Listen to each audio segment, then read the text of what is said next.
اللهم صل على محمد وآل محمد. اعوذ باللہ من الشیطان الرجیم. بسم اللہ الرحمن الرحیم. رب اشرح لی صدری ویسر لی امری واحلل عقدۃ من لسانی یفقهوا قولی. ان اللہ وملائکتہ یصلون علی النبی یا ایھا الذین آمنوا صلوا علیہ وسلموا تسلیما.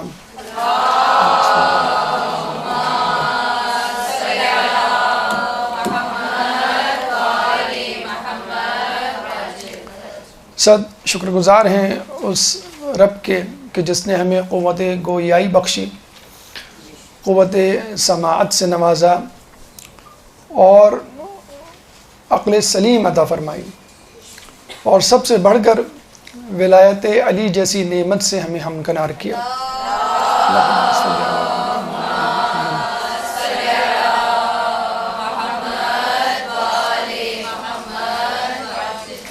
ہم اس مکتبہ فکر سے تعلق رکھتے ہیں کہ جو توحید، نبوت اور قیامت کے ساتھ ساتھ ولایت یعنی امامت اور خدا کے عدل کا قائل ہے.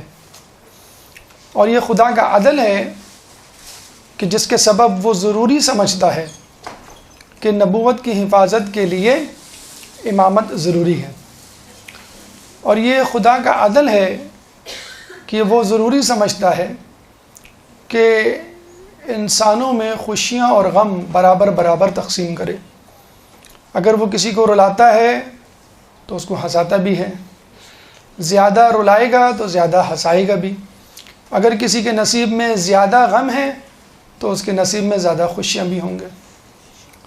تو ہم اہل بیت کے ماننے والے جہاں عزاداری، گریہ وزاری، ماتمداری میں مصروف رہتے ہیں اور لوگوں کی بنسبت، وہاں اللہ تعالیٰ نے ہمیں دو اضافی خوشیاں بھی دی ہیں، دو اضافی عیدیں بھی دی ہیں. چنانچہ ہم دیکھتے ہیں کہ عید الفطر اور عید الاضحیٰ کے بعد عید غدیر اور عید مباہلہ اللہ تعالیٰ نے ہمیں عطا فرمائی ہے منانے کے لیے.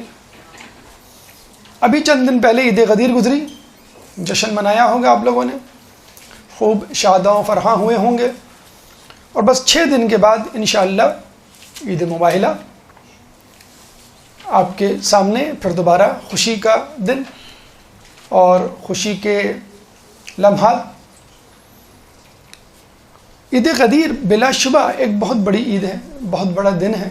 اور اس کے بارے میں جو دعویٰ کیا جاتا ہے کہ اگر یہ عید نہ ہوتی تو کوئی اور عید بھی نہ ہوتی، بلکہ دین اسلامی نہ ہوتا، ولایت علی نہ ہوتی، اگر ائمہ نہ ہوتے تو خدا کی خدائی اور نبی کی نبوت خطرے میں پڑ جاتی اور دین بدل چکا ہوتا. جیسا کہ ہم نے دیکھا کربلا کے واقعے سے پہلے کس طرح دین تبدیل ہو رہا تھا اور پھر یکایک لوگوں کو ہوش آیا.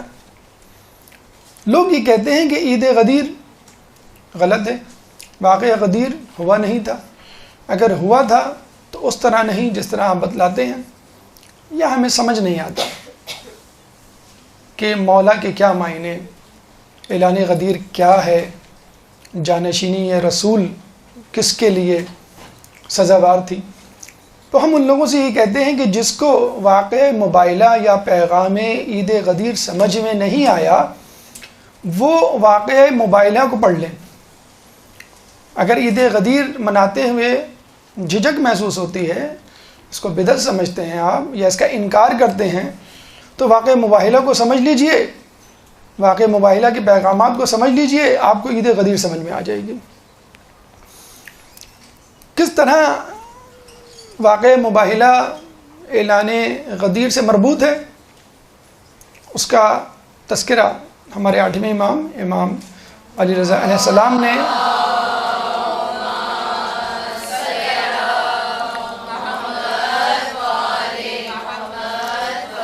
مامون کے دربار میں کیا کہ جب اس نے پوچھا کہ آپ قرآن سے ثابت کر سکتے ہیں کہ رسول اللہ کے بعد سب سے افضل صحابی علی ہیں، تاکہ لوگ بھی تسلیم کر لیں کہ اعلان ولایت علی کو زیب دیتا ہے، جانشین کا حق علی کے لیے تھا. تو امام نے یہی آیت مباہلہ جو ابھی آپ سنیں گے اور جس کی باز گشت اور گونج آپ کے ذہنوں میں گونجے گی کہ فمن حاجک فیہ من بعد ما جاءک من العلم فقل تعالوا ندعو ابناءنا وابناءکم ونساءنا ونساءکم وانفسنا وانفسکم ثم نبتہل فنجعل لعنۃ اللہ علی الکاذبین. اور امام نے یہ کہا اس میں جو انفسنا ہے، آیت مباہلہ آپ کو یاد ہوگی، اس میں جو انفسنا ہے اس میں علی مصداق ہیں. کیوں؟ سب کو معلوم ہے، یہ حقیقت تشت ازبام ہے کہ واقع مباہلہ میں نساءنا کی مصداق جناب سیدہ، ابناءنا کی مصداق جناب حسنین، اور انفسنا کی مصداق علی ہیں.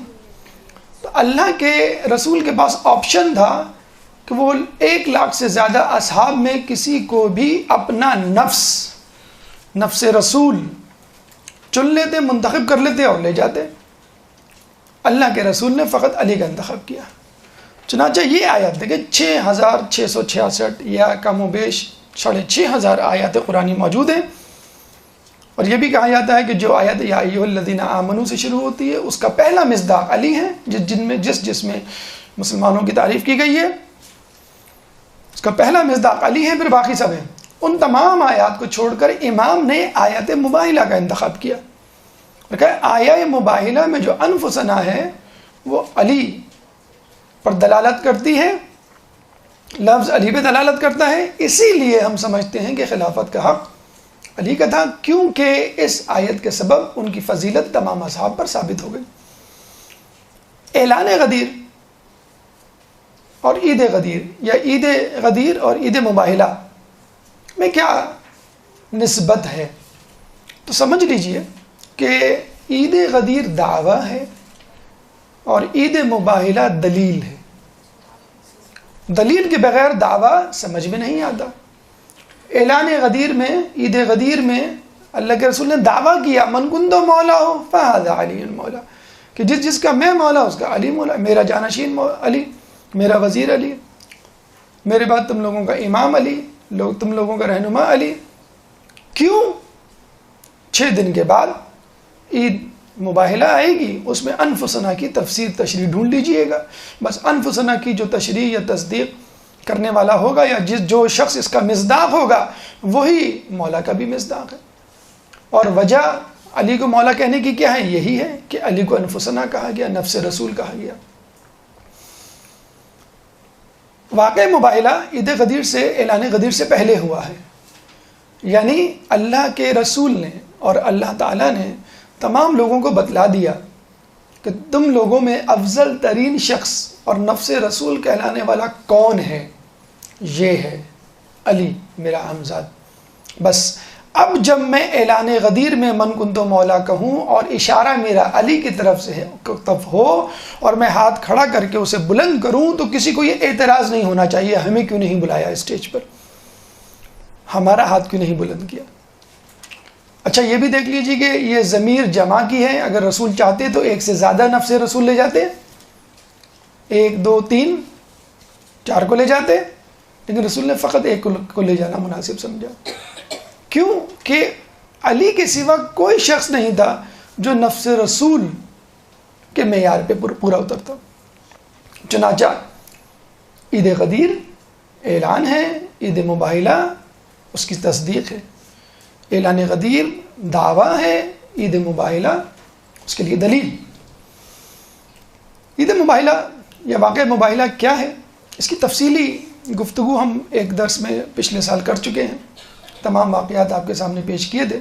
مختصراً اس واقعے کو آپ کے سامنے پیش کرتے ہیں، اس کے بعد جو نفس مضمون ہے اس کی طرف ہم جائیں گے کہ واقعہ مباہلہ کے پیغامات. یہ آج ہمارا موضوع ہے آج کی نشست کا کہ واقعہ مباہلہ کے پیغامات. ایک درود پڑھ دیں محمد والے محمد.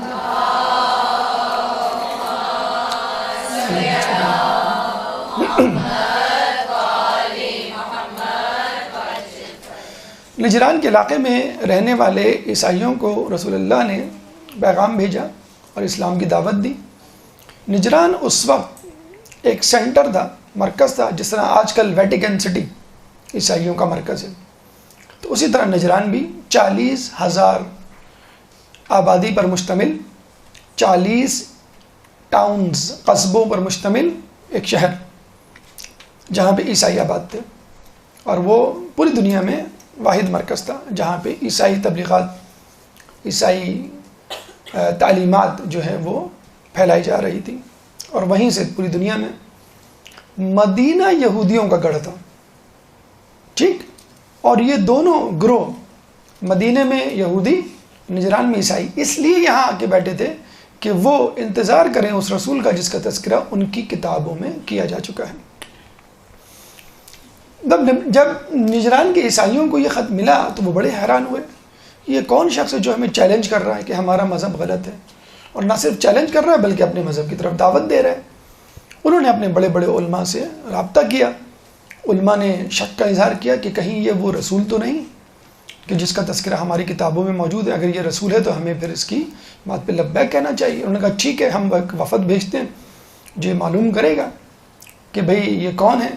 شرجیل نامی شخص کو انہوں نے بھیجا، شرجیل نامی شخص جا کر، وہ بھی ان کا ایک عالم دین تھا، اس نے تمام تفصیلات جمع کی، رسول سے، حضرت عیسیٰ علیہ السلام سے متعلق گفتگو کی، اور واپس آ کے بتایا کہ بھئی یہ نشانیاں ہیں، لگتا تو یہ وہی شخص ہے، لیکن عجیب بات ہے کہ اسماعیل کی نسل سے ہیں۔ بس یہاں پر ان کی کینہ پروری، تعصب، ہٹ درمی آڑے آ گئی۔ انہوں نے کہا ہم اسماعیل کی نسل کے رسول کو نہیں مانتے، ہم تو اسحاق کی نسل سے ہیں، ہم اس کی نسل سے آنے والے نبی کو مانیں گے بس۔ اور یہی بات یہودیوں نے بھی کی مدینہ میں، تو یہودی اور عیسائیوں نے فوراً بریک لگا لیا، جو وہ انتظار کر رہے تھے نبی کا، محمد کا۔ انہوں نے کہا کہ ہم نہیں مانتے، انہوں نے کہا کہ اب نہیں مانتے سے تو بات نہیں چلے گی، اس نے تو ہمیں دعوت دے دی ہے، اور ہم نے میٹنگز پہ میٹنگز، اجلاس پہ اجلاس بلا کر لوگوں کو بتا دیا ہے کہ ایک شخص نے نبوت کا دعویٰ کیا اور ہمیں جو ہے دعوت تبلیغ دی ہے۔ ہم کیا کریں، کہیں گے اب ایسا کرنا پڑے گا کہ ہمیں اس کے پاس جا کے بات کرنی پڑے گی اور اس کو جھوٹا ثابت کرنا پڑے گا، اور اپنے عوام کو منانا پڑے گا، ورنہ تمام عوام جس کو ہم کہہ چکے ہیں کہ ہم نبی کا انتظار کر رہے ہیں، وہ یہ نہ ہو کہ ہمارے روکنے کے باوجود اس رسول سے جا کے مل جائے۔ انہوں نے کہا یہ بات تو ٹھیک ہے۔ 40 لوگوں کا وفد بھیجا گیا، جس میں بڑے بڑے علماء شامل تھے، ایک تھا سید، دوسرا تھا عاقب، تیسرا تھا ابو الحارث القمہ یا ابو الحارث بن القمہ۔ ان تین لوگوں کے ہاتھوں میں گیند تھی، یعنی گیم تھی، جیسے اسٹاک ایکسچینج میں 3-4 کمپنیز ہوتی ہیں جن کے ہاتھ میں مارکیٹ ہوتی ہے، باقی سب ان کے پیچھے بھاگ رہے ہوتے ہیں۔ ان تینوں نے جا کے اندازہ لگانا تھا اور گیم کو اپنے حق میں کرنا تھا، یہ پوری تیاری کے ساتھ گئے۔ لیکن جب وہاں گئے تو دیکھا کہ یہ تو بڑا برحق مذہب ہے، اور یہ پوری تیاری کے ساتھ، ہوم ورک کے ساتھ رسول بیٹھے ہوئے ہیں، اور بات بات پہ کہتے ہیں کہ ٹھہرو، انتظار کرو، کل جواب دوں گا۔ تو لگتا ہے کہ واقعی ان پہ وحی آ رہی ہے۔ اگر یہ خود ساختہ نبی ہوتے تو آن دا اسپاٹ فی البدی جواب دیتے، اس طرح کی ہزیمت کیوں برداشت کر سکتے؟ مطلب آپ کسی سے سوال پوچھیں اور کہے ٹھہر جاؤ میں کل جواب دوں گا، تو اس کا مطلب وہ کسی سے پوچھ کے جواب دے گا نا، اور وہ اپنے لوگوں سے تو مشورہ کرتے نہیں تھے، رسول کیوں کریں مشورہ، وحی کا انتظار کرتے تھے، اور وحی آتی تھی، اور دھڑا دھڑ ایک کے بعد ایک آیات اترتی رہی، اور رسول اللہ ان کو جواب دیتے رہے۔ انہوں نے جو سمپل، جو بون آف کنٹینشن تھا، جو ایشو تھا، وہ عیسیٰ علیہ السلام کی الوہیت تھی کہ عیسیٰ علیہ السلام خدا کے بیٹے ہیں، یعنی خدا خود خدا، عیسیٰ علیہ السلام خدا اور جبرائیل خدا۔ تو رسول اللہ نے ان کو جواب دیا کہ بھئی ایک دن ٹھہر کے جب وحی آئی کہ بھئی عیسیٰ کون ہے، ان مثل عیسیٰ عند اللہ کمثل آدم خلقہ من تراب ثم قال کن فیکون، کہ عیسیٰ کی مثال اللہ کے نزدیک آدم کی سی ہے، ہم نے اسے تراب، مٹی سے پیدا کیا، اور پھر کہا کن فیکون، وہ ہو گیا۔ الحق من ربک، حق تمہارے رب کی طرف سے، ولا تکن من الممترین، تم شک کرنے والوں میں سے نہ ہو جانا۔ یہ جواب دے دیا، تشفی بخش جواب تھا، بہت ہی کلیئر کٹ جواب تھا، دو ٹوک جواب تھا، اتنی بہترین لاجک نہیں پیش کی جا سکتی تھی۔ اس کے بعد باوجود انہوں نے ہٹ درمی کا اظہار کیا، امیجیٹلی جیسے انہوں نے ہٹ درمی کا اظہار کیا، اللہ نے کہا فمن حاجک فیہ من بعد ما جاءک من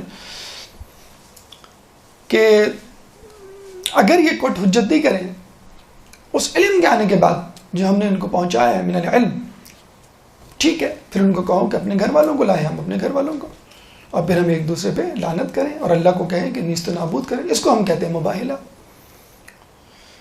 تو رسول اللہ اس رنگ کے قرآن کی آیت میں ابناءنا ابناءکم، ہم اپنے بیٹوں کو لائیں، تم اپنے بیٹوں کو۔ رسول اللہ حسن حسین کو، حسین ان کی گود میں، حسن ان کی انگلی پکڑے چلے آ رہے تھے۔ ونساءنا ونساءکم، ہم اپنی عورتوں کو، تم اپنی عورتوں کو، بی بی سیدہ ان کے پیچھے۔ وانفسنا وانفسکم، ہم اپنے نفسوں کو، تم اپنے نفسوں کو، حضرت علی ان کے پیچھے۔ تو یہی ابو الحارث بن علقمہ موجود تھا، اور یہ تین علماء جب انہوں نے دیکھا تو انہوں نے کہا کہ ہم ایسے چہرے دیکھ رہے ہیں کہ اگر وہ پہاڑ کو اشارہ کریں تو اپنی جگہ سے ہٹ جائیں۔ تم ان سے مباہلہ نہ کرنا، اگر مباہلہ کیا تو قیامت تک اس روئے زمین پر کوئی عیسائی باقی نہیں بچے گا، ہم سب ہلاک ہو جائیں گے۔ انہوں نے فوراً سمجھ لیا اور فوراً آ کے کہا کہ بھئی ہمیں مباہلہ نہیں کرنا ہے، اور ہم اس کے بدلے میں 2000 خلعت جوڑے دینے کے لیے تیار ہیں، کئی سو گھوڑے، کئی سو زرہیں، تلواریں، اور ایک مرتبہ نہیں، ہر سال دینے کے لیے ہم تیار ہیں۔ تو رسول اللہ نے ان سے یہ ڈیل کی اور یہ بات طے ہو گئی۔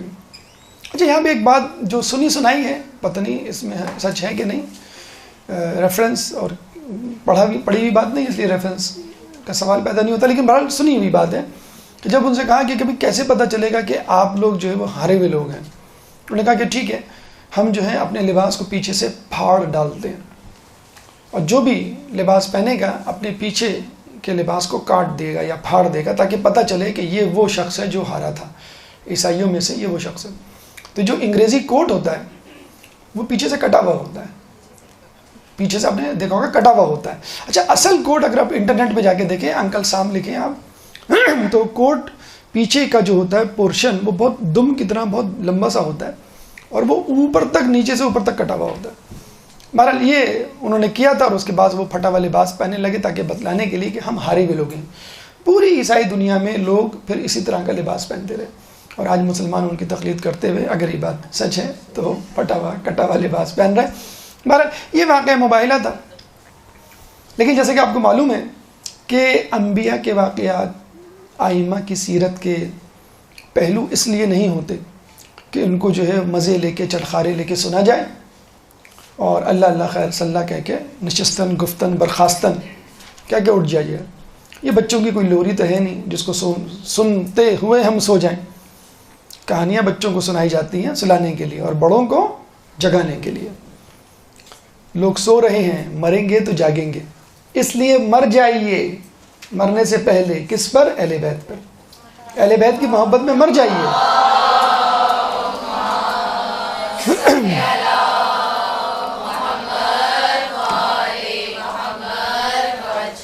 اہل بیت کی محبت میں مر جانے کا مطلب یہ ہے کہ اہل بیت کی ہر بات کو، ہر حکم کو دانتوں سے پکڑ لیجئے، اور جتنی سکت، جتنی قابلیت ہے اس کو استعمال کرتے ہوئے، لا یکلف اللہ نفسا الا وسعها، اللہ تعالیٰ کسی پر اس کی استطاعت سے زیادہ بوجھ نہیں ڈالتا۔ جتنی سکت اور استطاعت اور قابلیت ہے اس کو استعمال کرتے ہوئے ان کی پیروی کیجیے، انشاءاللہ اللہ تعالیٰ آپ کو نجات دے گا۔ واقعہ مباہلہ اختصار کے ساتھ آپ کے سامنے رکھا، تفصیل کے لیے آپ پچھلے سال کے درس کی طرف رجوع کر سکتے ہیں، اور بھی دروس دیے گئے ہیں اس مدرسے میں، ان کی طرف رجوع کیجیے۔ لیکن یہاں پر ہمیں اس نشست میں آپ کو واقعہ مباہلہ سے حاصل ہونے والے پیغامات آپ تک پہنچانے ہیں، اور ہماری کوشش ہوگی انشاءاللہ اس پیغام کو، ان پیغامات کو جو 10 کی تعداد میں ہیں آپ تک پہنچائیں، اور یہ واضح کریں کہ ہم کہاں کھڑے ہیں، اہل بیت یا پنجتن یا ائمہ نے کیا قربانیاں دی، اور ہم ان قربانیوں کے بدلے میں اپنی اپنی زندگیوں میں کیا کر رہے ہیں۔ ایک درود پڑھ دے محمد والے محمد۔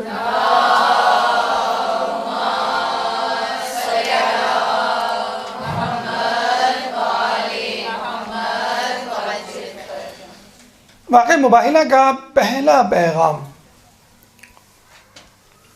تبلیغ دین کی اہمیت۔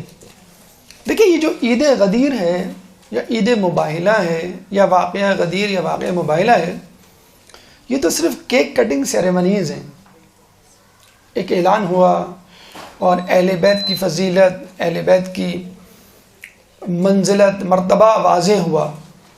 لیکن یہ جو آپ نے دیکھا ہوگا نا، اگر کسی فوجی کو بیج لگایا جاتا ہے، کسی اسٹوڈنٹ کو فرسٹ آنے پہ انعام دیا جاتا ہے، تو اس کے پیچھے ایک پوری کہانی ہوتی ہے. اس نے کس طرح اپنی راتیں سیاہ کی، کس طرح اپنی دوستیاں قربان کی، کس طرح اپنے مشاغل کو ایک طرف کیا، کس طرح ٹی وی سے منہ پھیرا، کس طرح غیر ضروری کاموں سے پرہیز کیا، اور کس طرح محنت و مشقت کر کے وہ اس مقام پر پہنچا. تو کیا فقط اس پیغام کو سن لینا اور واہ واہ کر دینا کافی ہے؟ جی نہیں. ہمیں دیکھنا ہے کہ اہل بیت نے اس دوران کتنا لمبا، کتنا کٹھن سفر طے کیا اور کن کن مراحل سے گزرے تو یہاں پہنچے. خود رسول اللہ کی زندگی کو دیکھ لیجیے. اب ایک لمحے چین سے نہیں بیٹھے اعلان غدیر تک، بلکہ اعلان غدیر کے بعد کہا گیا فسبح بحمد ربک واستغفر، بس اب تم اپنے رب کی تسبیح کرو. ابھی بھی فارغ نہ بیٹھو، ابھی بھی تسبیح کرتے ہوئے اس دنیا سے جاؤ. مکے میں تبلیغ کرتے رہے، اوجھڑی ڈالی گئی، تبلیغ کرتے رہے، کچرا ڈالا گیا، بوڑھی کچرا ڈالتی تھی لیکن تبلیغ کرتے رہے. لوگ مذاق اڑاتے تھے اور آپ تبلیغ کرتے رہتے تھے. مکے والوں نے مذاق اڑایا تو مکے سے باہر رستے میں کھڑے ہو جاتے، حج کے قافلے آنے والوں کو تبلیغ کرتے. تو مدینے والوں نے، جو مدینے سے آئے تھے حج کرنے کے لیے، اس زمانے میں اپنے اپنے حساب سے، اپنے اپنے مذہب کے اعتبار سے لوگ حج کیا کرتے تھے. 12 لوگوں نے اسلام قبول کیا، پھر 75 لوگوں نے اسلام قبول کیا. پھر کہا کہ آپ مدینے آئیے، مدینے میں آپ کو اچھا رسپانس ملے گا. وہاں کے لوگ تو آپ کے دیوانے ہو چکے ہیں، آپ کی خبریں وہاں پہنچ گئی ہیں. رسول وہاں پہنچے تو ماشاءاللہ جاتے ہی head of the Islamic state بن گئے.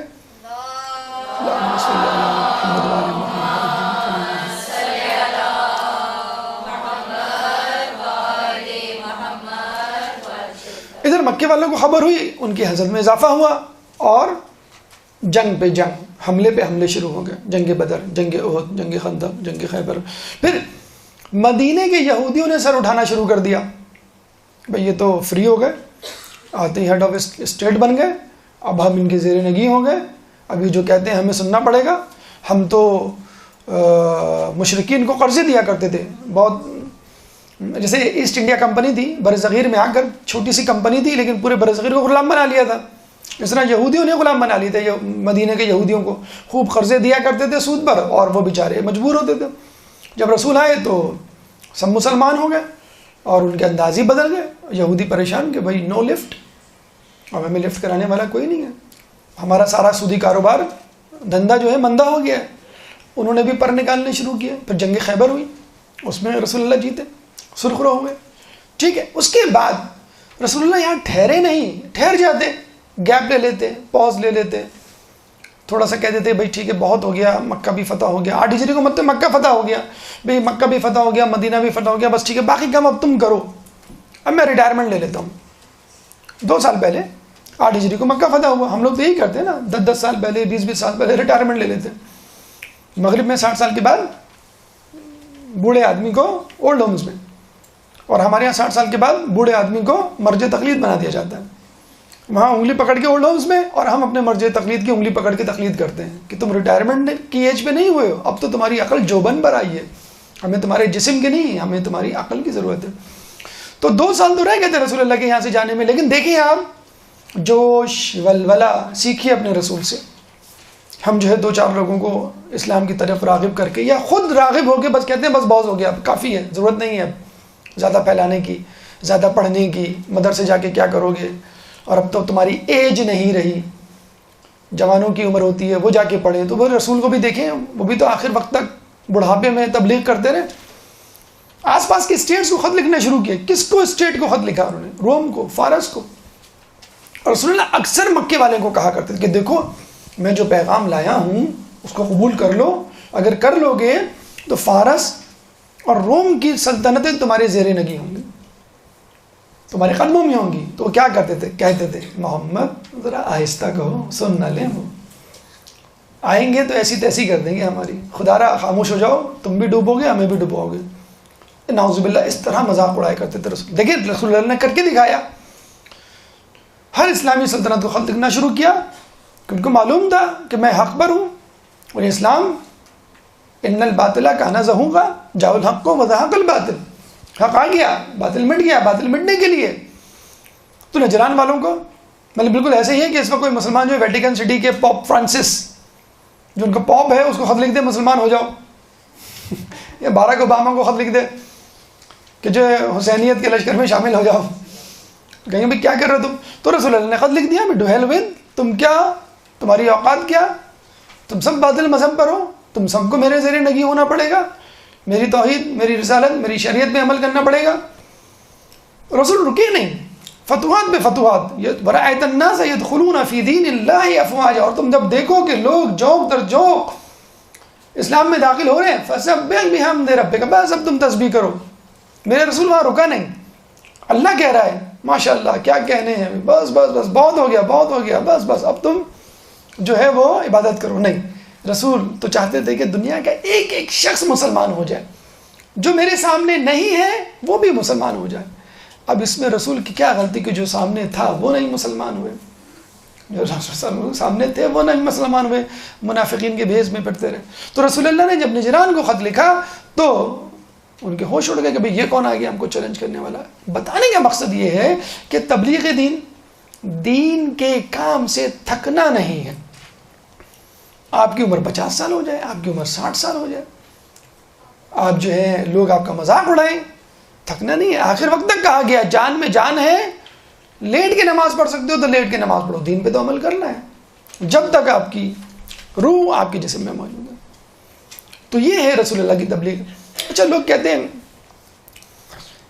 ہیں کہ تبلیغ تو ہم کر لیں، لیکن جب ہم تبلیغ کے لیے ٹائم نکالنا چاہتے ہیں تو ٹائم نہیں نکلتا.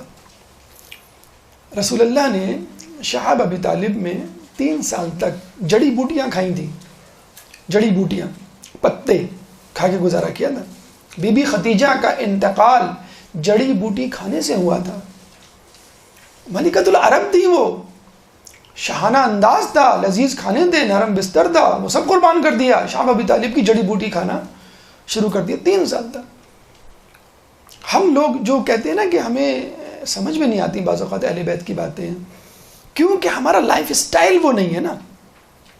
رسول ہر وقت دعوت و تبلیغ میں لگے رہتے تھے، عبادت بھی پوری کرتے تھے، کوئی مستحب بھی نہیں چھوڑتے تھے. ہمارے پاس تو ٹائم ہی نہیں ہوتا. کیوں ٹائم نہیں ہوتا؟ ہم نے اپنا روٹین ایسا بنایا ہوا ہے. ہم کیا شہاب ابی طالب کی جڑی بوٹی کھائیں گے؟ ہم تو بیڈ ٹی لینے والے لوگ ہیں، پھر بریک فاسٹ کرنے والے، پھر اسنیکس، پھر لنچ، پھر ہائی ٹی، پھر جو ہے وہ ڈنر، پھر پاپ کارن، پھر چاکلیٹ، پھر پینٹس. ہم کہاں وہ کہاں، تو کوجا میں کوجا.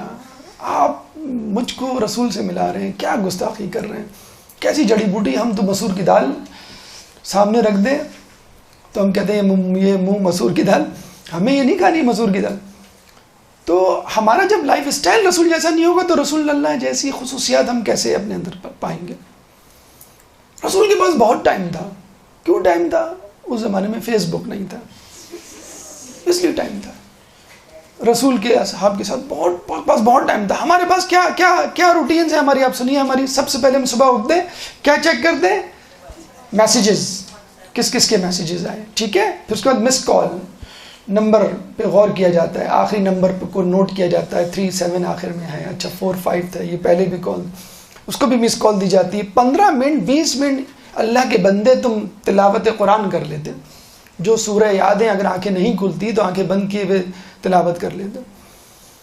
پھر جو ہے وہ ہم ناشتہ کر کے اسکول چلے جاتے ہیں، اور اسکول میں جو ہے جو کل ڈرامہ آیا ہوا ہوتا ہے اس کے بارے میں باتیں ہوتی ہیں، یا T20 میں کس نے کتنے چھکے لگائے اس کی باتیں ہو رہی ہوتی ہیں. اور خواتین جو ہیں وہ مارننگ شوز دیکھ رہی ہوتی ہیں. مرد حضرات جو ہیں وہ آفیسز میں حلال حرام کو ایک کیے ہوئے ہوتے ہیں، یا جی حضوری میں جو ہے اپنا پورا ٹائم گزار رہے ہوتے ہیں. پھر گھر آتے ہیں، کوئی گلی کے نکڑ پہ بیٹھا ہوا ہوتا ہے، کوئی جو ہے پان کی دکان پہ بیٹھا ہوا ہوتا ہے، کوئی چائے کے ہوٹل پہ بیٹھا ہوا ہوتا ہے، اور گھر میں جو ہے وہ خواتین غیبت کی محفلیں سجا کے بیٹھی ہوئی ہوتی ہیں. جب ہمارا یہ روٹین ہوگا رسول اللہ کے روٹین سے میچ نہیں کرے گا تو ہم کیسے رسول کی طرح ٹائم نکالیں گے؟ جب ہم 12 بجے 1 بجے 2 بجے سوئیں گے اور پھر کہیں گے اوہ نماز نکل گئی پتہ ہی نہیں چلا، کب سوتے رہ گئے؟ آپ کو جب معلوم ہے کہ میں لیٹ نائٹ سوؤں گا تو میں فجر میں نہیں اٹھوں گا، تو کیوں نہیں آپ جلدی سو جاتے؟ تو ہم کہاں وہ کہاں، مطلب یہ گستاخی جو ہے وہ ہم نہیں کر سکتے. کتھے مہر علی کتھے تیری ثنا، گستاخ اکھیاں کتھے جا لڑیاں. تو آپ ہم کو ان سے نہ ملائیں، ہم الگ ہیں وہ ملے الگ ہیں. تو جب آپ اپنا لائف اسٹائل، اپنا انداز، بالکل جسے کہتے ہیں نا تھکا ہوا ٹائم ہم دین کو دیتے ہیں.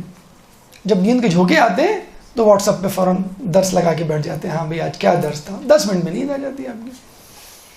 جب جو ہے وہ کھانے میں بدبو آنے لگے، بھئی آپ یہ اس کو ماسی کو دے دیں. جب جو ہے کام کرنے کو نکلیں، کبھی بڑا مشکل کام ہے، عید غدیر کتنے لمبے اعمال، کاش میں دور پیغمبر میں اٹھایا جاتا، لکڑی ہوتا، بجری ہوتا، پتھر ہوتا، کنکر ہوتا، اینٹ ہوتا. یہ نمازیں تو نہ پڑھنی پڑتی، یہ روزے تو نہیں رکھنے پڑتے. اب مجھے بتائیے کہ بس ہمیں یہی کہنا آتا ہے کہ وہ کہاں ہم کہاں، کاش میں یہ ہوتا، کاش میں وہ ہوتا. اور جب جنت میں، جنت کی کھڑکی سے باہر بیٹھ کے اہل بیت کو دیکھیں گے، آپ وہاں ہم وہاں، جہاں آپ، مطلب آپ جہاں ہم وہاں. اہل بیت ہمیں بلا لیجئے، ارے بھائی میں جن راستوں پہ چل کر جنت میں پہنچا ہوں تم اس راستے پہ کیوں نہیں چلے؟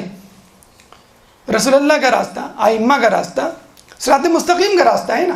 اب آپ کہیں میں اس راستے پہ نہیں چلوں گا اور جنت میں پہنچ جاؤں گا، کیسے پہنچیں گے آپ؟ کوئی شارٹ کٹ ہوگا کیا جنت کا؟ کیا اوپر سے پہنچ جائیں گے، دائیں بائیں سے پہنچ جائیں گے؟ آپ کو تو اسی راستے پہ چلنا ہے نا، جہاں رسول چلے، جہاں امام چلے، اسی کے پیچھے پیچھے چلنا ہے. یہ الگ بات ہے. راستے میں آنے والا پہلا کانٹا رسول کو چبھے گا، راستے میں آنے والا پہلا آگ کا دریا علی عبور کرے گا، آگ بجھا دے گا. بس آپ کو آگ کی راکھ پہ قدم رکھنا ہے. مجھے بتائیے ہمیں کیا مشکلات ہیں ائمہ کے مقابلے میں؟ رسول آزمائشیں تو وہ ڈھا چکے، وہ گزر چکے، ختم کر چکے. اب تو وہ آگ بجھا کے جو دھواں اٹھ رہا ہے بس اس میں سے گزرنا ہے آپ کو. آگ میں سے کہاں گزرنا ہے؟ مجھے بتائیں کون آپ کے سر پہ تلوار لے کے کھڑا ہوا ہے؟ کون نماز پڑھتے ہوئے اوجھڑی آپ کے منہ پہ ڈال دیتا ہے؟ مجھے بتائیں. رسول کے ساتھ تو یہ سب کچھ ہوا. تو خدا را جاگ جائیے. اگر آپ چاہتے ہیں اس عید مباہلہ کو منائیں، اس عید غدیر کو منائیں، تو خدا را اس کو کیک کٹنگ سیریمنی نہ سمجھے کہ رسول آئے اور کیک کاٹ کے چلے گئے اور اہل بیت کو اعزازات دے کے چلے گئے. آپ دیکھیے اس کے پیچھے کتنی محنت شاقہ ہے. اس کا ذرا شمع تو بنیے، ایک ذرہ تو اس میں سے اٹھائیے، تھوڑی بہت تکلیف تو کبھی تو برداشت کیجیے. تو اس عید کے لمحات میں کم از کم یہ سوچیے کہ جو رسول نے اہل بیت کو بتلایا کہ یہ انفسنا ہیں، یہ ابناءنا ہیں، یہ جو ہے وہ نساءنا ہیں، یہ کون لوگ ہیں اور کس طرح اس مقام پر پہنچے. اس کے بعد لوگ اکثر یہ کہتے ہیں کہ بھئی ہم تبلیغ تو کرنا چاہتے ہیں لیکن کیا کریں، بڑی پرابلم ہوتی ہے. تبلیغ شروع کرتے نہیں ہیں اور پرابلمز کریٹ ہونا شروع ہو جاتی ہیں. ہم امی کو کہتے ہیں پردہ کریں، اب پردہ نہیں کرتی. ابو کو کہتے ہیں داڑھی رکھیں، ابو داڑھی نہیں رکھتے. ہم بھائی کو کہتے ہیں بھائی نماز پڑھو، وہ نماز ہی نہیں پڑھتا. ہم کیا کریں؟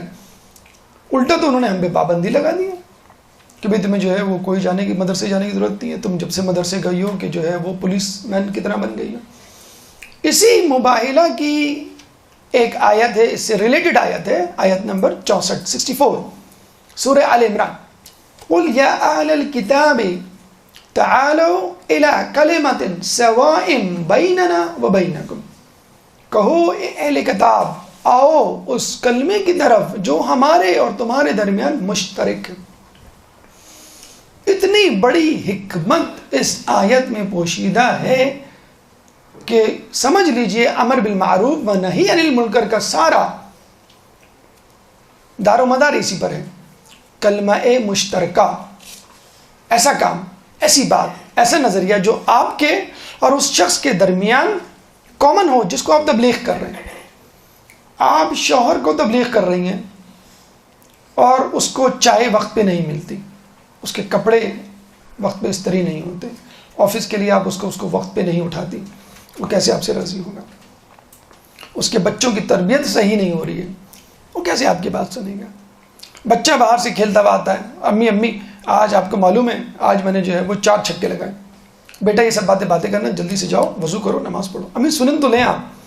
اور امی جو ہے 4 میں سے 2 چھکوں کی تفصیل سن لیں، اس میں کیا جائے گا، اس کا دل رکھ لیں گے آپ، پھر آپ کہہ دیجیے جاؤ بیٹا نماز پڑھو، اب وقت ہو گیا نماز کا۔ گھر میں آپ کیا کیا جاتی ہیں، بھائی آج اتوار ہے، آج مجھے مدرسہ جانا ہے، امی برتن آپ دھو لیے گا، یا آج کا کھانا آپ کے ذمہ، یا آج میرا ٹیسٹ ہے، آج تو نہیں ٹیسٹ ہے میرا تو 1 ہفتے سے ٹیسٹ ہے، میں تو 1 ہفتے سے کام نہیں کر رہی گھر کا، امی 1 ہفتے بعد میرا ٹیسٹ ہے اس لیے میں آج کروں۔ تو جب آپ اپنا بوجھ، مطلب آپ کام نہیں کر رہے ہیں دین کا، آپ کے گھر والے کام کر رہے ہیں، آپ تو بڑے مزے سے گھر میں بیٹھے ہوئے، بھائی مجھ سے کوئی کام کرنا ہے، کیوں، میرا ٹیسٹ ہے، مجھ سے کوئی کام کرنا ہے، مجھے مجلس کی تیاری کرنا ہے، مجھ سے کوئی کام کرنا ہے، نہیں میں یہ کتاب پڑھ رہی ہوں، میں یہ درس سن رہی ہوں، تو فائدہ کیا میں اس دعوت و تبلیغ کا۔ ایک شخص بڑی تعریف کی رسول اللہ نے، کیا شخص ہے، کوئی نماز نہیں چھوٹی، کوئی مستحب نہیں چھوٹا، ہر وقت عبادت، تسبیح و تحلیل، کسی چیز کا ہوش نہیں، کوئی کام نہیں کرتا تھا رسول یہ رستے میں، کیوں، صرف عبادت۔ رسول نے کہا اس کا کام کون کرتا تھا، اس کے لیے کھانا کون تیار کرتا تھا، اس کے کپڑے اور پانی یہ وہ، کہ ہم کرتے تھے باقی لوگ، کہ تو تم اس سے بہتر تھے۔ تو ہم لوگ اپنے کام دوسروں کے ذمہ ڈال کر، دعوت و تبلیغ ہمارے لیے، دعوت و تبلیغ یہی ہے، دعوت و تبلیغ کہ خدمت کریں، بہترین ذریعہ ہے دعوت و تبلیغ کا۔ اور وہ موضوعات جو اختلافی ہیں ان پہ ڈسکس ہی نہ کریں۔ ایک شخص معلوم ہے، ایک عورت بے حجاب ہے، وہ حجاب کرنے کے لیے تیار ہی نہیں ہے، نہ بولیں آپ اس کو، حجاب کا کوئی مسئلہ نہیں ہے، لیکن جن باتوں کو وہ اچھا سمجھتی ہے، دوسروں کی مدد کرنا، انفاق فی سبیل اللہ، مثلا نماز، وظائف، اس کو اس طرف لگا دیں، انشاءاللہ یہ بات بھی مان جائے گی وہ۔ دیکھیں یہ بات جو کلمہ مشترکہ والی بات ہے، جو ہم کو یاد رکھنی چاہیے تھی، عیسائیوں نے یاد رکھ لی، کیا ہے، الی کلمۃ سواء بیننا وبینکم، اشارہ تو توحید کی طرف ہے، لیکن آپ اس سے یہ بھی مطلب نکال سکتے ہیں کہ ہر وہ کام، ہر وہ بات جو مشترک ہو، پہلے اس پہ بات کی جائے، اس پہ کام کیا جائے، پھر آگے بڑھا جائے۔ خدمت کے حوالے سے تعلیم اور صحت 2 ایسے شعبے ہیں جن پہ اگر آپ کام کریں تو لوگ آپ کی طرف اٹریکٹ ہوں گے۔ عیسائی دنیا انہی 2 چیزوں پہ کام کر رہی ہے، صحت اور تعلیم، افریقہ میں، انڈیا میں، پاکستان میں، خصوصی طور پہ جو پسماندہ ملک ہیں، ہاسپٹلز کھلے ہوئے ہیں ان کے، جہاں پہ علاج ہوتا ہے۔ میری لیڈن ہاسپٹل آپ کا، یہ صدر میں آپ کا، انڈیا میں کتنے ہاسپٹل، افریقہ میں کتنے ہاسپٹلز، تعلیمی ادارے، پاکستان میں اکثر آپ نے سنا ہوگا missionary hospital, school, Christian school, یہ جو saint Michael, saint George, saint Placid, جو سینٹ نام کے جو ہوتے ہیں، وہ کیا ہیں، سب یہی تو ہیں، اور لوگ بڑے مزے سے اس پہ اپنے بچے بھیجتے ہیں۔ اگر انہوں نے عیسائیت کی تبلیغ نہ بھی کی تو کم از کم متاثر تو ضرور ہوں گے۔ یا Christians are well organised, Christians جو ہیں بہت آرگنائز ہوتے ہیں۔ تو انہوں نے دیکھیں 2 شعبے پکڑ لیے نا کلمہ مشترکہ میں سے، صحت اور تعلیم۔ اور اب تیسرا ایک شعبہ ہے جس کا تذکرہ میں سب سے آخر میں کروں گا، جو اس وقت بالکل پیک پر ہے کہ عیسائی اس طریقے سے آپ کو اپنی طرف کھینچ رہے ہیں۔ وہ کیا طریقہ ہے، اس کا تذکرہ آخر میں۔ بہرحال یہ سن لیجئے کہ نائجیریا میں اس وقت جتنے عیسائی ہیں، اس زمانے میں جب عیسائی مشنریز وہاں جاتی تھیں، صحت اور تعلیم کے بہانے ان کو عیسائی بناتے تھے، کچھ ہی عرصے میں نائجیریا میں عیسائیوں کی تعداد انگلینڈ میں موجود عیسائیوں سے زیادہ ہو گئی۔ انڈیا میں تو انہوں نے اتنا تہلکہ مچایا کہ انڈیا کی پارلیمنٹ نے باقاعدہ بل پاس کیا ہے، اینٹی کنورژن بل، کہ کوئی ہندو عیسائی نہیں ہوگا، اب کریں اپنی خدمت، آپ دیں صحت اور تعلیم۔ یہاں ہمارے ملک میں حکومتوں کو ہوش ہی نہیں ہے کس طرح عیسائی مشنریز آ رہی ہیں جان رہی ہیں۔ امریکہ بڑا مشہور ہے اس بات میں کہ بے دین ملک ہے، سیکولرزم وہاں پہ عام ہے، عیسائیت، یہودیت، اسلام کسی کا نام و نشان نہیں، وہ فقط سیکولرزم پہ بے وقوف بنایا جا رہا ہے آپ کو۔ کرسچین مشنریز کا نام سنا آپ نے، گروپس کرسچنز کے جاتے ہیں مختلف ملکوں میں، تبلیغات کرتے ہیں۔ آپ کو معلوم ہے 2010 میں کس ملک سے سب سے زیادہ کرسچین مشنریز پوری دنیا میں گئی؟ امریکہ سے۔ کتنی گئی ہوں گی؟ 1000، 2000، 1,27,000 کرسچین مشنریز امریکہ سے روانہ ہوئی ہیں پوری دنیا میں اسلام کو نیست و نابود کرنے کے لیے، عیسائیت پھیلانے کے لیے۔ 2010، 2011، 12، 13، 14، 15، 16، 17 کتنی نکل چکی ہوں گی مشنریز۔ آپ کو معلوم ہے ایک مشنری پہ کتنا خرچہ آتا ہے؟ $50,000 پر ایئر ایک مشنری پہ، ایک گروپ. $50,000 multiply by 1,27,000. دیکھ لیجئے کتنا خرچہ آیا ہوگا. امریکہ میں ریلیجیس بزنس پیک پر ہے. امریکہ کی top 10 technical companies like Google, like Apple, like Microsoft, ان 10 کمپنیز کی کمائی اور بزنس امریکہ میں ریلیجیس بزنس یا ریلیجیس ایکٹیویٹیز کے بزنس سے کم ہے. بزنس یعنی چرچ کی ڈونیشن، بزنس یعنی لوگوں کو کہا جائے بھی آپ ڈونیشن دیں تاکہ لوگ مشنریز کے لیے باہر جائیں. تو یہ امریکہ کی کرسچن پریچنگ ہے جو پوری دنیا میں جاری اور ساری ہے. یہ صحت اور تعلیم کے 2 شعبے پڑھ لیے، آپ بھی پکڑ لیں. اب آپ کہیں گے بھائی ہم میں سے اتنے لوگ ڈاکٹر تو نہیں ہیں اور صحت میں کیسے جائیں؟ ٹھیک ہے، کوئی بات نہیں، تعلیم کے شعبے کو پکڑ لیں. اب آپ کہیں گے بھائی اس کے لیے تو انویسٹمنٹ چاہیے، اسکول کھولنا پڑے گا. کوئی ضرورت نہیں اسکول کھولنے کی. کوچنگ سینٹر کھولنا پڑے گا. کوئی ضرورت نہیں کوچنگ سینٹر کھولنے کی. آپ اپنے گھر میں بچوں کو ٹیوشن پڑھانا شروع کر دیں. سب سے پہلے اپنے بچوں کو ٹیوشن پڑھائیں. یہ غلطی ہے ہماری ماؤں کی کہ فقط جو ہے وہ کلمہ، قرآن، حدیث، اس کے علاوہ کوئی بات ہی نہیں ہے. سائنس اور معاشرت علوم اور میتھمیٹکس اور انگلش، ان سبجیکٹ کو لفٹ ہی نہیں ہے. کیوں نہیں ہے؟ بچے کو وہ سکھائیں گی تو بچہ اس کی لالچ میں یہ بھی سیکھے گا. محلے کے بچوں کو جمع کیجیے، ان کو ٹیوشن پڑھائیے. ایک ٹیچر کے بارے میں پتہ چلا کہ وہ اپنے گھر میں ٹیوشن سینٹر چلا رہی ہے، مطلب محلے کے بچوں کو پڑھا رہی ہے. حتیٰ کہ غیر شیعہ افراد اپنی بچیوں کو اس ٹیچر کے پاس بھیجتے ہیں. کیوں؟ کہ بچے اس بہانے نماز بھی پڑھ لیتے ہیں، بچے ہمارے اس بہانے حجاب بھی سیکھ رہی ہیں، بچہ اس بہانے جو ہے آداب بھی سیکھ رہی ہیں، اپنے دین کا رزق لے رہے ہیں. کیوں؟ کہ وہ ٹیچر ان کو انسان بنا رہی ہے. کیوں نہیں کرتے آپ لوگ؟ ہمارے اسکول کلبز بن گئے، clubs. Barbecue tonight, T20 LCD پر ہوگا سیٹرڈے کو، ہر سیٹرڈے بک ہو گیا اسکولوں میں. کیوں؟ فن، فیئر، ٹھیلے، میلے. ذرا حساب کتاب رکھیے کہ آپ کا بچہ اسکول ٹائمنگ کے علاوہ اور کہاں کہاں جا رہا ہے. اسکول ٹائمنگ کے بعد اسکول میں کیوں رک رہا ہے؟ یا سیٹرڈے اور سنڈے چھٹی ہے کیوں بھیجا جا رہا ہے؟ مکس گیدرنگ، ہلا گلا، بونافائر اور پتہ نہیں کیا کیا الا بلا. یہ سب وہیں کا اسٹائل ہے. یہ کرسچن مشنریز نے جو اسکولز کھولے ہوئے ہیں ان میں یہ سکھایا جاتا ہے. کرسچن مشنریز پہ ایک آبجیکشن خود کرسچنز نے یہ کیا کہ they are not making Christians, they are making western people, they are doing westernization. Christianization نہیں ہو رہی ہے، ویسٹرنائزیشن ہو رہی ہے. ہمارے اسکولز جو کرسچن مشنری کے اسکولز نہیں بھی ہیں، وہ کرسچن مشنریز کے اسکولز کے کریکولم کو فالو کر رہے ہیں. کتنے اسکولوں میں اسلامیات نکال کر کمپیریٹیو ریلیجن کی سٹڈیز ڈال دی گئی ہیں. ابھی لاہور کے اسکول میں آیا تھا نا کہ اسلامیات کا سبجیکٹ نکال کے کمپیریٹیو اسٹڈیز کی ایک بک ڈال دی گئی جس میں کمپیریزن بتایا گیا مختلف ریلیجن کا. پھر آخر میں لکھ دیا گیا اٹس اپ ٹو یو، آپ جو چاہیں ریلیجن اڈاپٹ کر لیں. تو دیکھا آپ نے کرسچن مشنریز کس طرح صحت اور تعلیم پہ فوکس کر کے کام کر رہے ہیں. آپ بھی تعلیم کے شعبے میں آگے آئیے. خواتین ہونے کے ناطے کلاس 8 تک بچے کو پڑھانا کوئی مشکل کام نہیں ہے. اگر مشکل ہے تو ٹھیک ہے، آپ بھی کلاس 1 سے شروع کیجئے، ایک ایک کلاس خود بھی پڑھیے، بچوں کو بھی پڑھائیے. کیا اتنی بھی آپ کی معلومات نہیں ہے؟ اتنا بھی آپ کا IQ نہیں ہے؟ ٹھیک ہے، 8ویں کلاس کے بعد O لیول یا میٹرک شروع ہو جاتے ہیں، اسپیشلسٹ سبجیکٹس ہوتے ہیں. اپنے ہی دیندار گھرانوں کے لوگوں کو تلاش کیجئے کہ وہ ان کو ٹیوشنز پڑھائیں. تو یہ اسکولز کلچر دے رہے ہیں.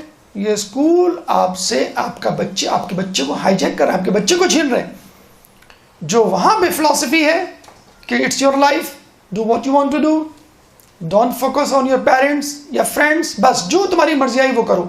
وہ بچہ یہاں پہ بھی اب سیکھ رہا ہے کہ میری مس نے کہہ دیا بھائی جو تمہاری مرضی ہے وہ کرو. تو خدا را دین کی اسٹریٹجی کو سمجھیے.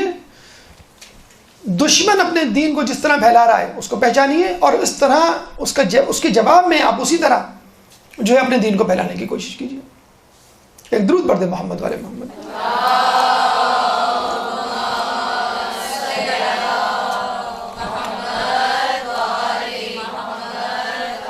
تبلیغ میں عورتوں کی اہمیت، ہماری گفتگو کا دوسرا مرحلہ. مجھے یہ بتائیے، جنگ و جدل، لڑائی جھگڑا، چوراہا، یہ ایسی جگہیں ہیں جہاں پہ عورتوں کو لے کے جایا جائے؟ نہ عورتیں چاہتی ہیں، نہ گھر کے مرد چاہتے ہیں. ایسی جگہ جہاں پہ بہت سارے مرد جمع ہوں، مناسب نہیں عورتوں کو جانا. ایسی جگہ جہاں پہ جنگ و جدل، مار کٹائی، لڑائی جھگڑا ہو، مناسب نہیں ہے عورتوں کا جانا. اتنا بڑا مار کٹائی، سر پھٹول، نیست نابود کرنے کی باتیں، جنگ، مجادلہ، مباہلے کی بات ہو رہی ہے. رسول اپنی پھول جیسی بیٹی کو لے کے جا رہے. وہ بیٹی کہ جب اس نے رسول سے پوچھا کہ کام کے معاملات میں کیا ہم طے کریں، رسول نے کہا کہ گھر کا کام تمہارے ذمہ، باہر کا کام علی کے ذمہ.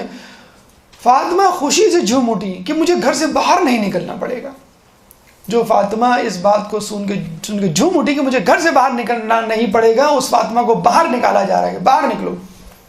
وہ فاطمہ جو کہا کرتی تھی کہ بہترین عورت وہ ہے جس کو کوئی نہ دیکھے اور وہ کسی کو نہ دیکھے، اس فاطمہ کو کہا جا رہا ہے کہ تم باہر نکلو. کیوں؟ دین پہ برا وقت آ گیا ہے، قربانی دینے کا وقت ہے اور تمہیں بھی گواہی دینی پڑے گی.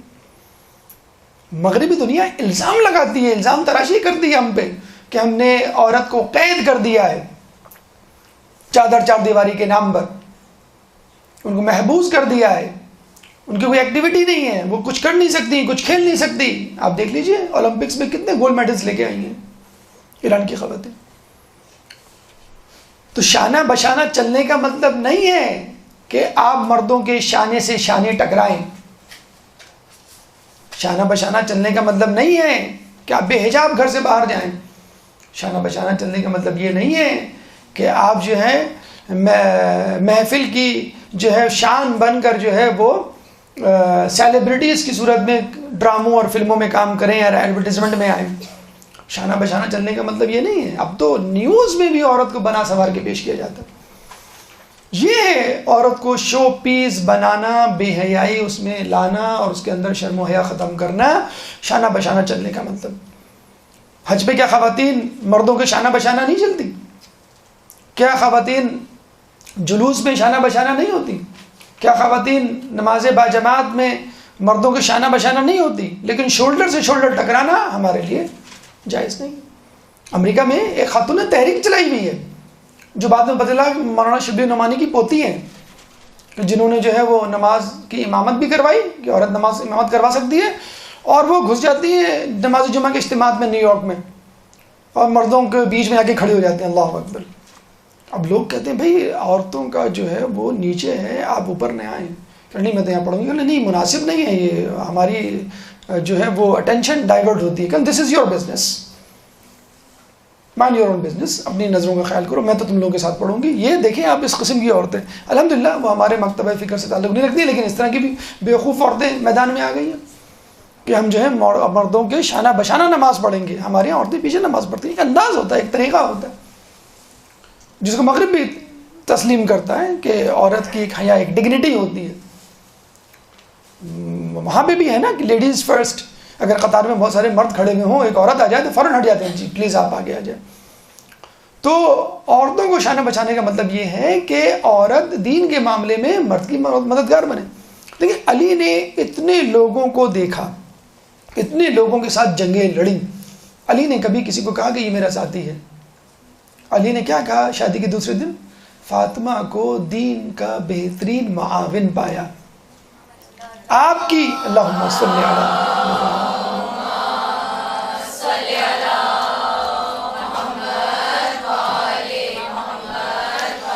مرد کی بہترین معاون. ابھی ہم نے شریک حیات اور فلسفہ شادی پہ گفتگو کی تھی کہ مرد کے لیے دین کے حوالے سے بہترین معاون عورت ہو سکتی ہے. رسول اللہ پہ جب وحی آئی تو سب سے پہلے کس کو سنایا؟ بی بی خدیجہ کو سنایا. کسی اور کو؟ علی بھی تو تھے، علی کو جا کے سنا دیتے. بی بی خدیجہ کو سنایا. کیا تسلی تھی، کیا خوبصورت الفاظ تھے کہ آپ نے کسی کا برا نہیں چاہا. اللہ کبھی بھی آپ کو تنہا نہیں چھوڑے گا. یہ جو دو بول ہوتے ہیں بیوی کے حوصلہ افزائی کرنے کے لیے بہت ہوتے ہیں. لوگوں کی تلواروں سے زیادہ مضبوط ہیں یہ الفاظ جو آپ کی حفاظت کریں گے. بیوی کے دو میٹھے بول. اور پھر اسی ملکۃ العرب نے اپنا پورا مال و دولت، پوری جائیداد رسول کے حوالے کر دی. آپ کی مرضی، آپ جس طرح چاہیں خرچ کریں. یہ ہے مرد کے شانہ بشانہ چلنا. کم عورت شانہ بشانہ نہیں چلی مجھے بتائیں. باغ فتق کا وقت آیا، بی بی گئی تھی نا. کیا باغ فتق مانگا تھا؟ فقط 90% گفتگو مسلمانوں کی حالت زار، ان کی گمراہی، ان کے انحراف اور علی کی خلافت سے روگردانی سے متعلق تھی۔ گھر میں بیٹھی رہتی تھی بی بی سیدہ کہ اللہ کے رسول نے مجھے، میرے بابا نے مجھے گھر کا کام دیا ہے۔ جب جنگ خندق میں پتہ چلا کہ مسلمان بھوکے ہیں، رسول بھوکے ہیں، روٹیاں لے کے پہنچ گئیں۔ کتنی دور ہے مدینہ، مسجد نبوی اور جنگ خندق، ایک عورت تنہا تنہا وہاں پہنچ جاتی ہے۔ جنگ احد میں جب پتہ چلتا ہے رسول شہید ہو گئے، جب افواہ اڑتی ہے لوگ چلے گئے، فرار ہو گئے، بی بی سیدہ گھر سے نکل کر جنگ احد کے میدان میں۔ کتنی دور ہے جنگ احد کا میدان؟ تو جب نکلنے کا موقع تھا تو بی بی نکلی۔ اس کو کہتے ہیں شانہ بشانہ چلنا۔ تو آپ بھی دین کے معاملے میں شانہ بشانہ چلیے۔ عیسائیوں کے حوالے سے گفتگو ہے، عیسائیوں کے حوالے سے مباہلہ کی بات ہے، آپ فوراً یہ کہہ دیتے ہیں کہ ہمارے گھر کے مرد بہت سخت ہیں، ہمارے شوہر اجازت نہیں دیتے، ہمارے بھائی برا مناتے ہیں۔ اس لیے کہ آپ نے اپنے گھر کے کاموں میں کوتاہی کی ہوئی ہے، مدرسے کو آڑ بنا کر کہ بھئی پڑھائی بہت ہے، مجلسیں پڑھنی ہے، یہ ہے وہ ہے، آپ ذرا خود استری کر لیجئے گا، آپ ذرا سا چائے ذرا خود بنا لیے گا، بچے کو ذرا تیار کر کے بھیج دیجیے گا، میری ذرا آنکھ نہ کھلے وغیرہ وغیرہ۔ تو وہ مرد بھی سمجھ جائے گا نا کہ ان کے انداز میں جو تبدیلی آئی ہے، خدمت میں جو کمی واقع ہوئی ہے، مدرسے جانے کی وجہ سے ہوئی ہے، دیندار بننے کی وجہ سے ہوئی ہے۔ امام کے پاس وہ شخص آیا، کہنے لگا کہ مجھے، میری ماں عیسائی ہے، میں تو مسلمان ہو گیا، ماں عیسائی ہے، کیا کروں؟ انہوں نے کیا کہا؟ کہہ سکتے تھے کیپ دا ڈسٹینس، فاصلہ رکھنا ذرا، یہ نہ ہو کہ وہ تمہیں دوبارہ عیسائی کر لے، فاصلہ رکھنا ذرا، یہ نہ ہو کہ وہ تمہیں ورغلا دے، نہیں، اس سے اور قریب ہو جاؤ۔ کس سے؟ عیسائی سے، عیسائی ماں سے اور قریب ہو جاؤ۔ جب تم عیسائی تھے اس وقت نہیں تھے نا اتنا قریب، اب اور قریب ہو جاؤ، خدمت کرو اس کی۔ اور کچھ بھی نہیں کہا، کچھ بھی نہیں کہا امام نے۔ وہ گیا خدمت کرنے لگا، ماں نے پوچھا خیریت تو ہے، تجھ میں ایسی تبدیلی کیا آ گئی کہ میں مسلمان ہو گیا ہوں؟ مسلمان ہو گیا ہے تو کیا مسلمان بیٹے اپنی ماؤں کی زیادہ خدمت کرتے؟ کریں ہاں، کہنا بس ٹھیک ہے، پھر میں بھی مسلمان ہو جاتی ہوں۔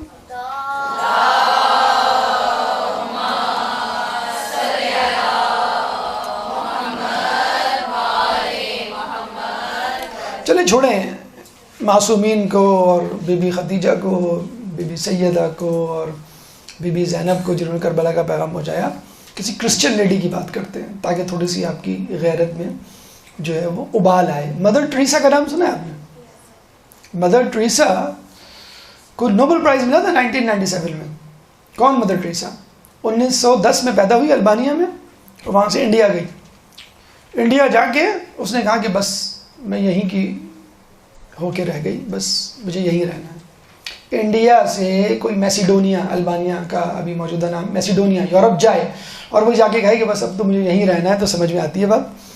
وہاں کی کشادہ خوبصورت سڑکیں دیکھ کر، لذیذ کھانے دیکھ کر، امیگریشن حاصل کر کے بات سمجھ میں آتی۔ پاکستان سے کوئی آسٹریلیا جائے، اب کہے بھائی میں نہیں جا رہا پاکستان، ٹھیک ہے، بالکل صحیح فیصلہ ہے آپ کا۔ اور آسٹریلیا سے کوئی پاکستان آ جائے، کراچی میں بھی مجھے یہیں رہنا ہے، مجھے بہت اچھا لگ رہا ہے، پاگل ہو گیا۔ مدر ٹریسا آئی 1940s میں اور 10 سال بعد اس نے فیصلہ کیا میں یہیں رہوں گی، یہاں سے نہیں جاؤں گی۔ دیکھیں اس کی ویڈیو کلپس انٹرنیٹ پہ موجود ہیں، کس طرح وہ غریب بچوں کو، بیمار بچوں کو، جزامی بچوں کو گلے لگا لگا کر کھانا کھلا رہی ہے۔ 50 سال سے زیادہ عرصے رہی ہے یہاں پر۔ 1997 میں اس کا انتقال ہوا ہے، اور اب پوپ فرانسس نے اس کو سینٹ کا درجہ دیا ہے۔ سینٹ کا درجہ ملتا نہیں ہے، ملتا ہے تو بڑی مشکل سے ملتا ہے عورت کو۔ جیسے ہمارے یہاں عورت مجتہدین کتنی ہوں گی؟ بہت کم۔ تو وہاں پہ سینٹ کا مطلب ہوتا ہے جیسے ولی اللہ، اللہ کا ولی، جس پہ جو ہے الہام ہوتا ہو، وحی ہوتی ہو، اور عیسیٰ علیہ السلام آتے ہوں بات کرنے وغیرہ وغیرہ۔ سینٹ کا درجہ دیا گیا، نوبل پرائز اس کو دیا گیا ہے۔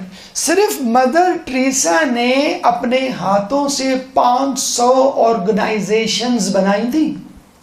500 اب بنا سکتی ہیں آپ میں سے کوئی ایک 500 مدرسے؟ 500 افراد کو پڑھا دیں آپ، 50 افراد کو پڑھا دیں، 5 افراد کو پڑھا دیں آپ۔ مدر ٹریسا جس کے بارے میں ہمیں یقین ہے، جس کے بارے میں کیا ہے کہ ہم تو مسلمانوں کے بارے میں کہتے ہیں، جو 1000 سال تک عبادت کرے، جو 1000 سال تک عبادت کرے، پھر 1000 سال تک عبادت کرے، اور وہ پنجتن سے محبت نہ رکھے تو اوندے منہ جہنم میں جائے گا۔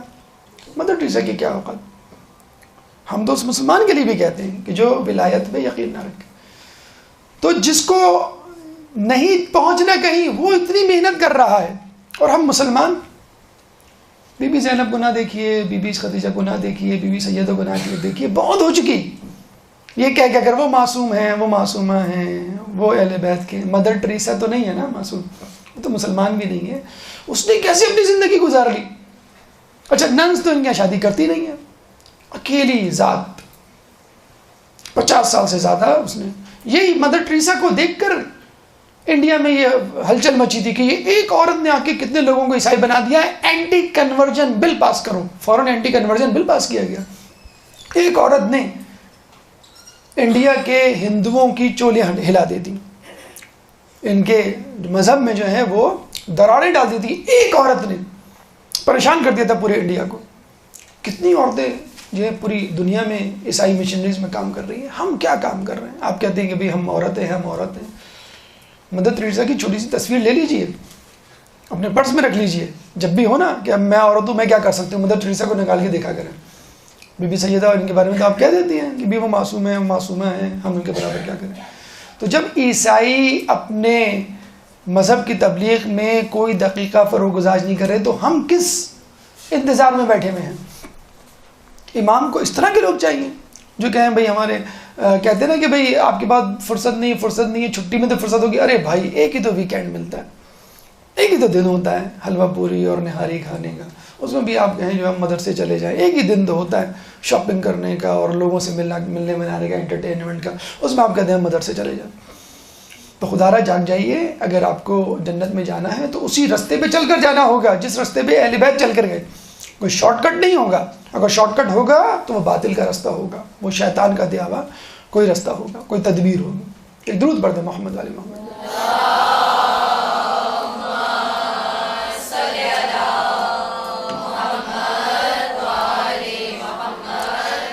ہماری گفتگو کا تیسرا مرحلہ دلائل کی اہمیت.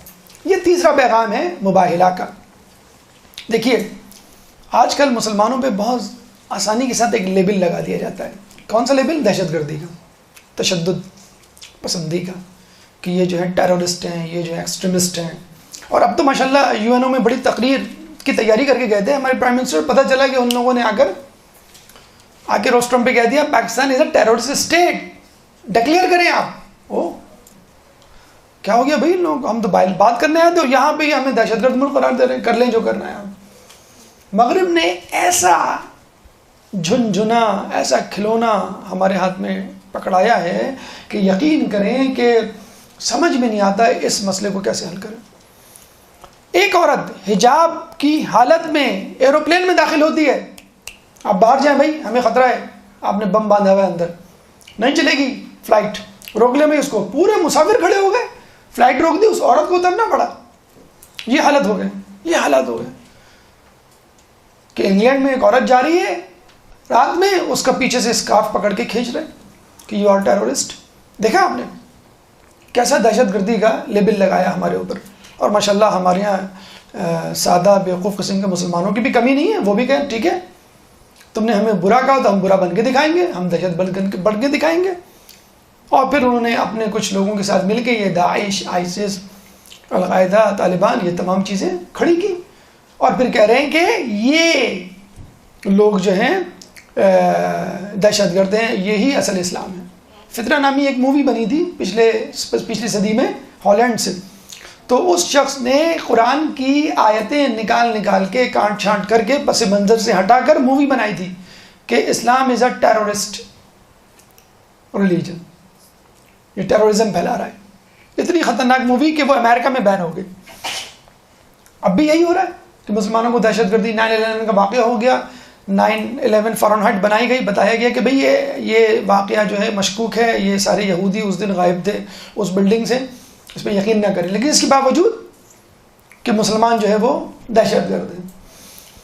اچھا اس وقت کوئی عیسائی، اب عیسائی کو تبلیغ کریں، پوری دنیا میں مسلمانوں سے بھی زیادہ عیسائی ہے نا، تو وہ اگر آپ کو سورہ آل عمران کی آیت نمبر 61 نکال کے دکھا دیں، آپ کے پاس کیا جواب ہوگا؟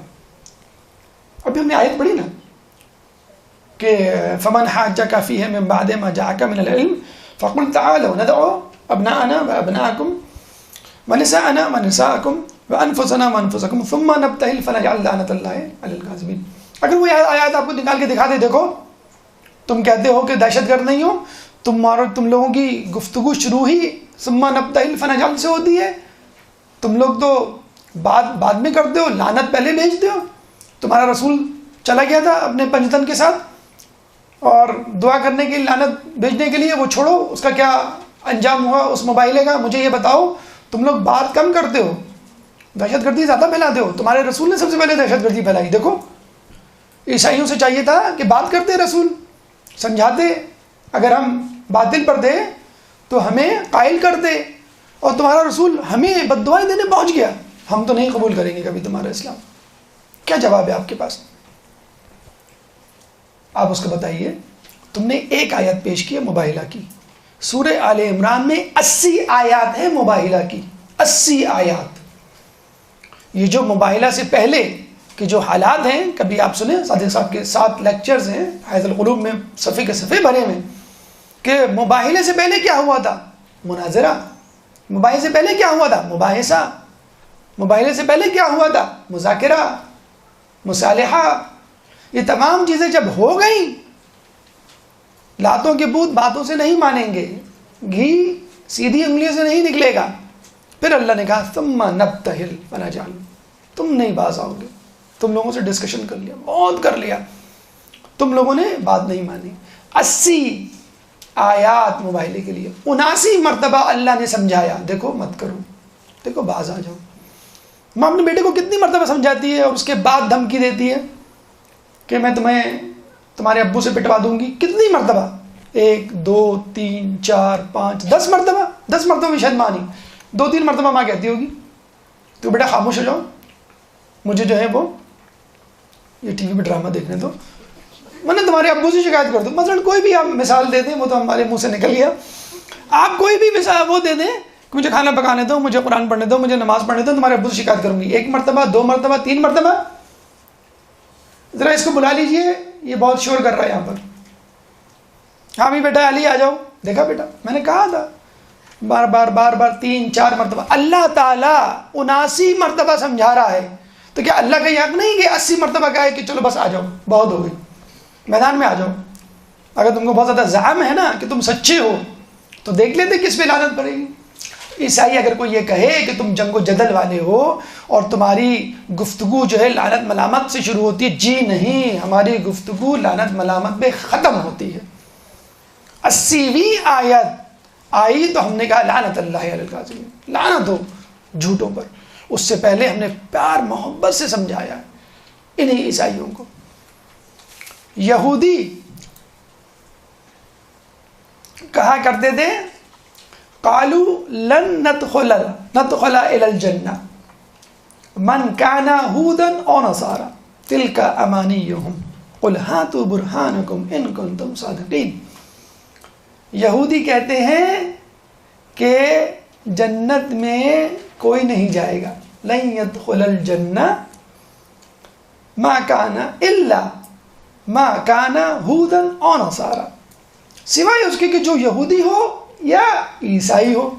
تلک امانیہم، یہ تمہاری خام خیالی ہے، یہ تمہارا گیس ورک ہے، تمہارے اٹکل پچو ہیں، تمہارے جو ہیں سبز باغ ہیں، شیخ چلی کے خواب ہیں جو تم دیکھ رہے ہو. تلک امانیہم.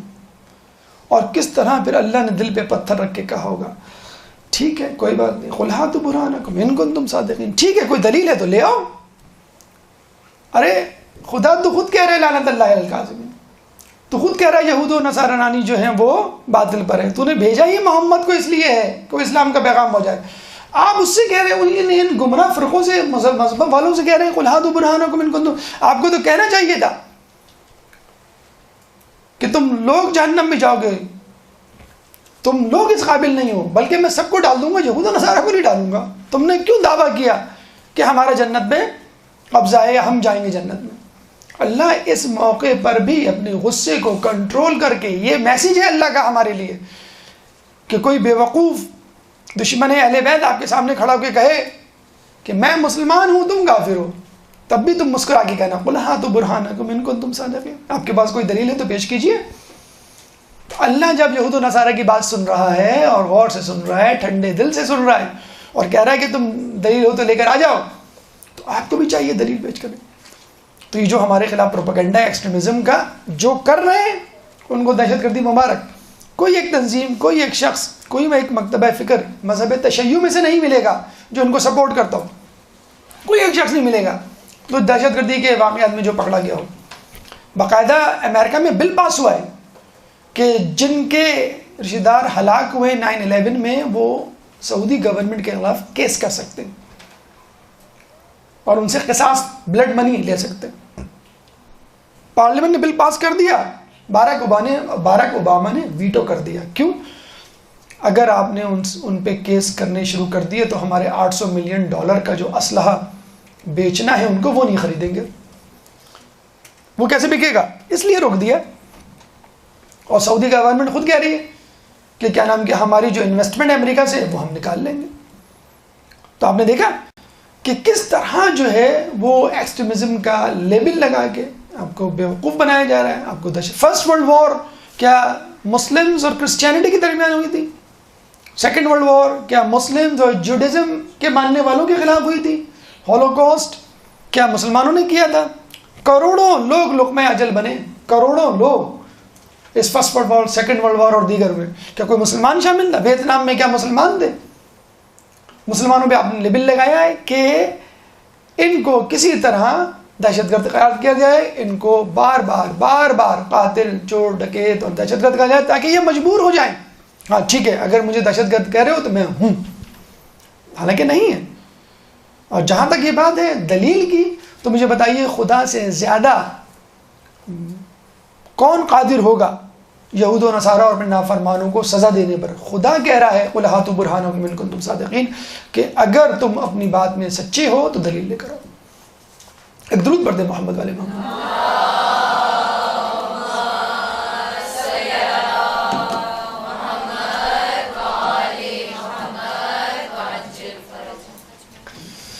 اچھا، دلائل کی اہمیت ہو گئی. اب آ جائے توحید کی اہمیت، ہماری گفتگو کا چوتھا مرحلہ. دیکھیں اصل جو بون آف کنٹینشن تھی، جو ایشو تھا، جو کور پرابلم تھا، وہ توحید کا تھا. آپ نے سنا ہوگا کہ وہ کہتے تھے عیسیٰ علیہ السلام کا کوئی باپ نہیں تھا. اب یا تو دو باتیں ہیں، یا تو ولد الزنا مان لیں ان کو نعوذ باللہ، یا پھر خدا کا بیٹا. اول الذکر قابل قبول نہیں، وہ بہت پائس تھی، معصومہ تھی بی بی مریم، تو یہ اللہ کے بیٹے ہوئے. بہت کلیئر کٹ جواب تھا اس کا.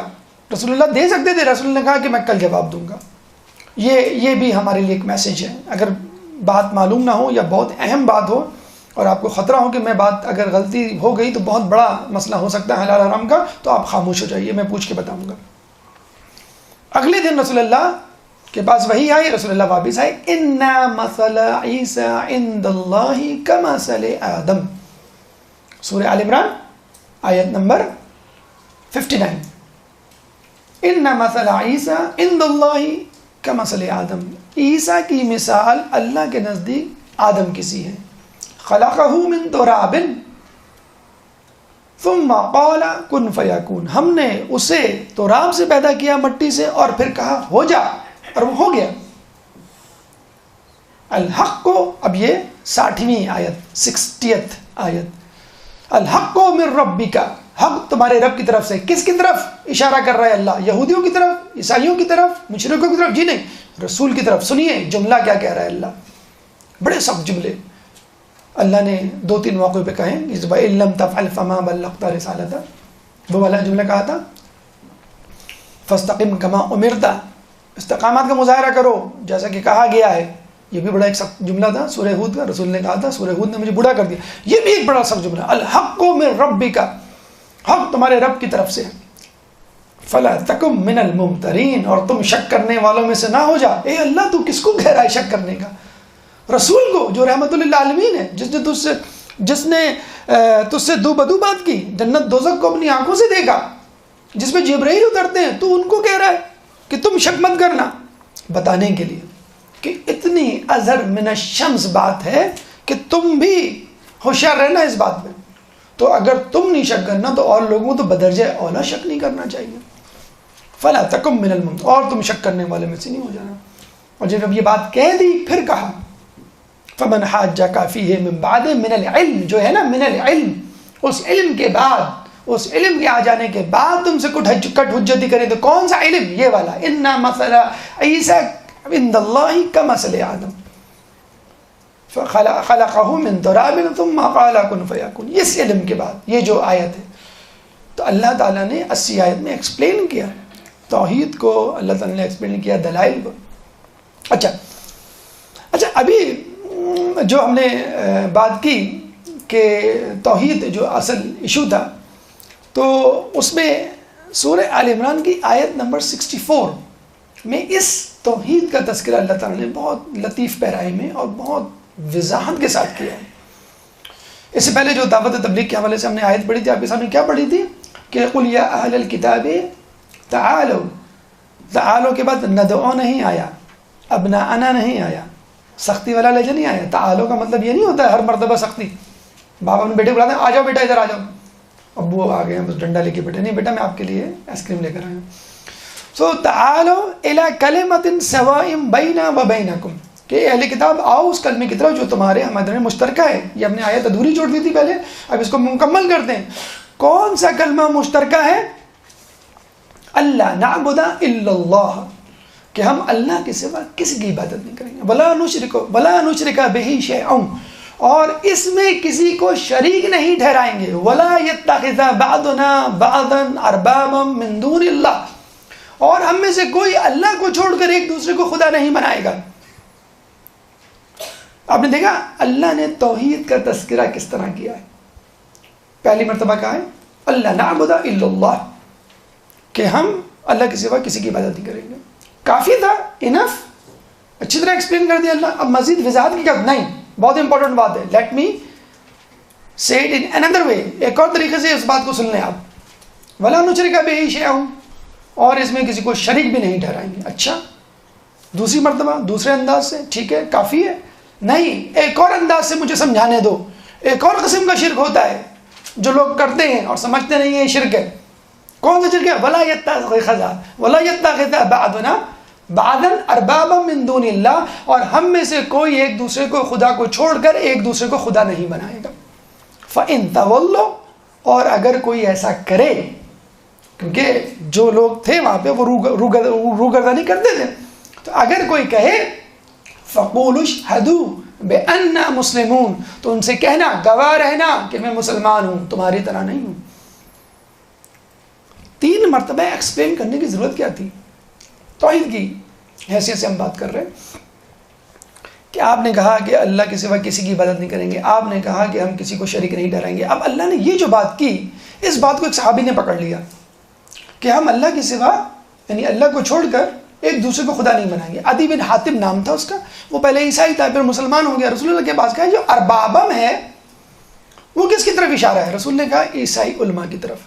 یعنی ہم خدا کو چھوڑ کے ایک دوسرے کو، ہم میں سے بعض کو یعنی عیسائی علماء کو خدا نہیں بنائیں گے. تو ہم نے تو کبھی عیسائی علماء کو خدا نہیں بنایا. ہاں عیسیٰ علیہ السلام کو ہم خدا کہہ جاتے تھے جو کہ غلط تھا، لیکن پھر بھی ہم نے کبھی عیسیٰ علماء کو تو خدا نہیں بنایا. رسول نے کہا کبھی ایسا ہوتا تھا کہ وہ تمہارے لیے کوئی فتویٰ دیتے تھے اور وہ فتویٰ جو ہے انجیل یا بائبل کے خلاف جاتا تھا اپنی کتاب کے. وہ انہوں نے کہا کہ ہاں ایسا تو ہوتا تھا. کہ تمہیں معلوم ہوتا تھا کہ کتاب اللہ کے خلاف بات کر رہے ہیں؟ کہنا ہاں ہمیں معلوم ہوتا تھا. کہنا پھر بھی تم عمل کرتے تھے؟ کہنا ہاں ہم پھر بھی عمل کرتے تھے. تم کو معلوم ہوتا تھا کہ خدا کے خلاف بات کر رہے ہیں، خدا کے برخلاف جا رہے ہیں، پھر بھی کہنا ہاں ہم پھر بھی عمل کرتے تھے. کہنے بس یہی ہے خدا کے مقابلے میں ایک دوسرے کو خدا بنانا، انسانوں میں سے خدا بنانا. اب مجھے آپ یہ بتلائیے تھوڑی دیر رک کے، یہ جو فرقے بنتے ہیں وہ کیوں بنتے ہیں؟ کیا یہودیوں میں 71 فرقے جو وجود میں آئے توریت نے بنائے؟ توریت نے کہا کہ 71 طریقے سے عبادت نہیں. کیا عیسائیوں میں جو 72 فرقے بنے وہ انجیل نے بنائے کہ بھئی اس طرح بھی کر لو، اس طرح بھی کر لو، اس طرح بھی کر لو؟ کیا مسلمانوں میں جو 73 فرقے ہیں وہ قرآن نے بنائے؟ قرآن نے تو نہیں بنائے. کس نے بنائے؟ جس نے قرآن کو پڑھ کے سمجھایا ان لوگوں نے بنائے. کیوں؟ کہ انہوں نے غلط سمجھایا، اپنا قیاس کیا.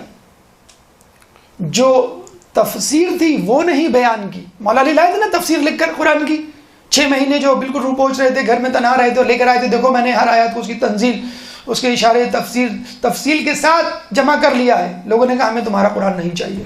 تو علی نے کہا کہ اب تمہیں اسے کبھی نہیں دیکھ سکو گی. اس کا مطلب یہ نہیں ہے کہ اب کوئی بھی صراط مستقیم پہ نہیں ہوگا. علی نے جگہ صفین پہ کہہ دیا تھا مسلمانوں میں 73 فرقے ہو کے رہیں گے, جس طرح یہودیوں میں 71, عیسائیوں میں 72, اسی طرح مسلمانوں میں 73. بدترین فرقہ وہ ہوگا جو میرا دشمن ہوگا. الٹا کر لیجئے, جو بہترین فرقہ ہوگا وہ علی کا دوست ہوگا.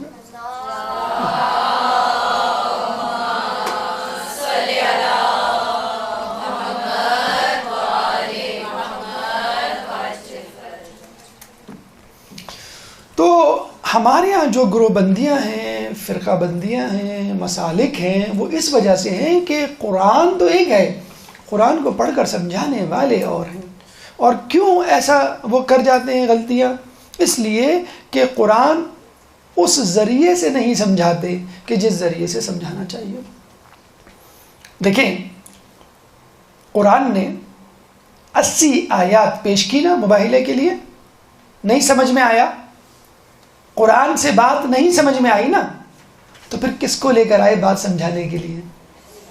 اطرت کو.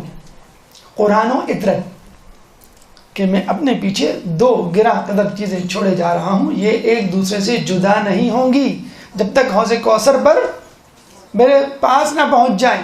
تو قرآن سے اگر کوئی بات نہ سمجھ میں آئے تو تم اہل بیت سے سمجھ لو. یہ تو بہت دور کی بات ہے کہ اہل بیت کی کوئی بات سمجھ میں نہیں آئے تو نہیں, قرآن کی کوئی بات اہل بیت تمہیں سمجھ میں آئے تو اہل بیت سے سمجھ لو. تو یہاں تو ہم اس بات پر وہ ہیں کہ قرآن افضل کہ اہل بیت افضل. یہاں کہہ رہے ہیں قرآن کافی نہیں تھا تمہارے لیے اہل بیت کافی ہیں, وہ سمجھا دیں گے. اور لوگ کیا کہتے تھے کہ حسبنا کتاب اللہ. ارے کتاب تو عیسائیوں کے لیے کافی نہیں ہوئی, اہل بیت کو لانا پڑا سمجھانے کے لیے. اور یہاں پہ آپ کہہ رہے ہیں حسبنا کتاب اللہ, ہمارے لیے اللہ کی کتاب کافی ہے, ہم جو ہے ہمیں علی کی ولایت اور ائمہ کی امامت نہیں چاہیے. تو یہ گروہ بندیاں اس لیے ہوتی ہیں کہ فاسألوا اہل الذکر, پوچھ لو اہل ذکر سے. اہل ذکر کون ہے؟ نفس رسول ہے. اہل ذکر کون ہے؟ بجتن پاک. ان کی طرف ہم رجوع نہیں کرتے. تو اگر قرآن کے ساتھ اطرت کو لے لیا جائے, قرآن کے ساتھ اہل بیت کو لے لیا جائے, تو قرآن اچھی طرح واضح طور پر سمجھ میں آ جائے. ورنہ واضح آیات, کھلی ہوئی عبارتیں آپ کو سمجھ میں نہیں آئیں گی, اور آپ وضو میں پاؤں کو دھوتے رہ جائیں گے, ہاتھ ملتے رہ جائیں گے. ایک درود پڑھ دیں محمد والے محمد.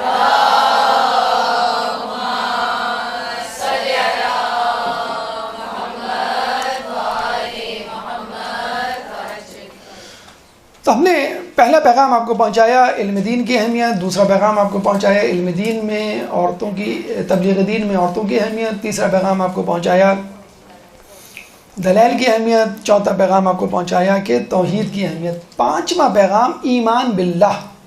یہ دیکھیں جتنی بھی گفتگو ہو رہی ہے ایمان کو بڑھانے کے لیے تو ہو رہی ہے.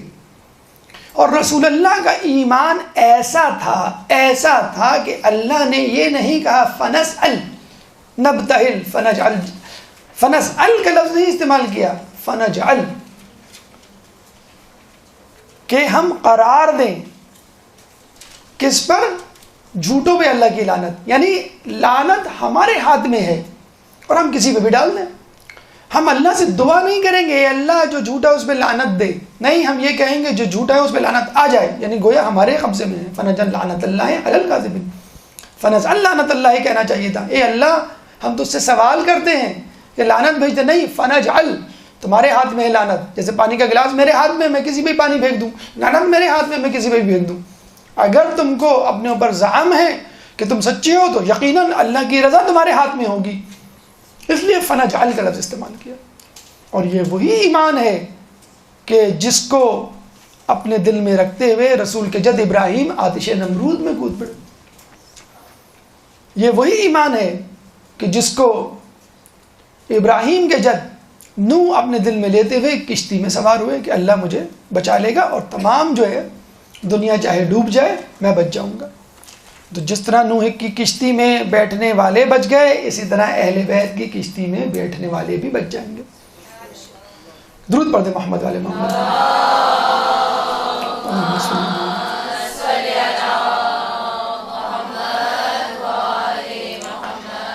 ایمان کے حوالے سے ایک بات، اگر برا نہ منائے، اوور کانفیڈنس کا شکار مت ہوئیے گا کبھی. ہم کس کا انتظار کر رہے ہیں؟ امام زمانہ کا. ٹھیک، یاد رکھیے گا اس بات کو. نجران کس کا انتظار کر رہے تھے؟ رسول کا. یہودی مدینے میں آ کے کیوں بیٹھ گئے تھے ڈیرا جما کر؟ کس کا انتظار کر رہے تھے؟ جب رسول آئے تو مانا، تقلید کی، اتباع کی. اس بات کی کیا گارنٹی؟ آپ کیا دودھ میں دھلے ہوئے لوگ ہیں کیا؟ آپ کے کوئی نئی اچھوتی مخلوق ہیں کیا؟ آپ بھی تو انسان ہیں نا. وہ بھی انتظار کر رہے تھے. جب رسول آئے تو انکار کر گئے. تو کیا ہم میں سے ایسے لوگ نہیں ہوں گے کہ امام کے آنے پہ انکار کر دیں؟ جب ہم ابھی تقلید کا انکار کر سکتے ہیں، نائب امام کا انکار کر سکتے ہیں، تو امام کا انکار کرنے میں کیا مسئلہ ہے؟ نائب امام کون ہے؟ مجتہدین ہے نا، مراجع ہے نا، اس کا انکار کر رہے ہیں نا لوگ. باقاعدہ کہا گیا ہے کہ پاکستان میں، کراچی میں ایسی مجالس ہوں گی کہ جن کے لیے کہا گیا ہے کہ کوئی باقاعدہ عالم نہ ہو، ذاکر ہوں، غلو فی الدین کرنے والے ہوں. باقاعدہ انگلینڈ سے M15 جو ان کو فنڈنگ کرے گی. کتنا عام ہے یہ نہ بھی کرے کوئی فنڈنگ، لیکن آپ دیکھ لیجئے کہ ممبر جو ہے اب ذاکر آ کے ممبر خرید رہا ہے کہ 5 لاکھ دوں گا، یہ ممبر مجھے دے دو. ڈھونڈیے، آپ کے آس پاس مل جائے گا. ایک درود پڑھ دیں محمد علی محمد. اللہم صلی علی محمد.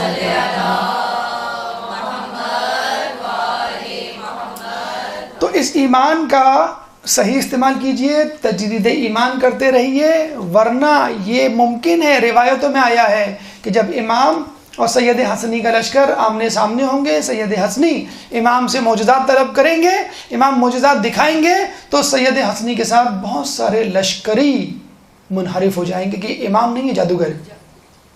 آپ کو واقعہ سنا ہے نا علی علیہ السلام کے زمانے میں کوفے میں جو 73 لوگ تھے، جب معجزات دکھانے کہا، علی نے کہا کہ تم برداشت نہیں کرو گے، نہیں دکھائیے.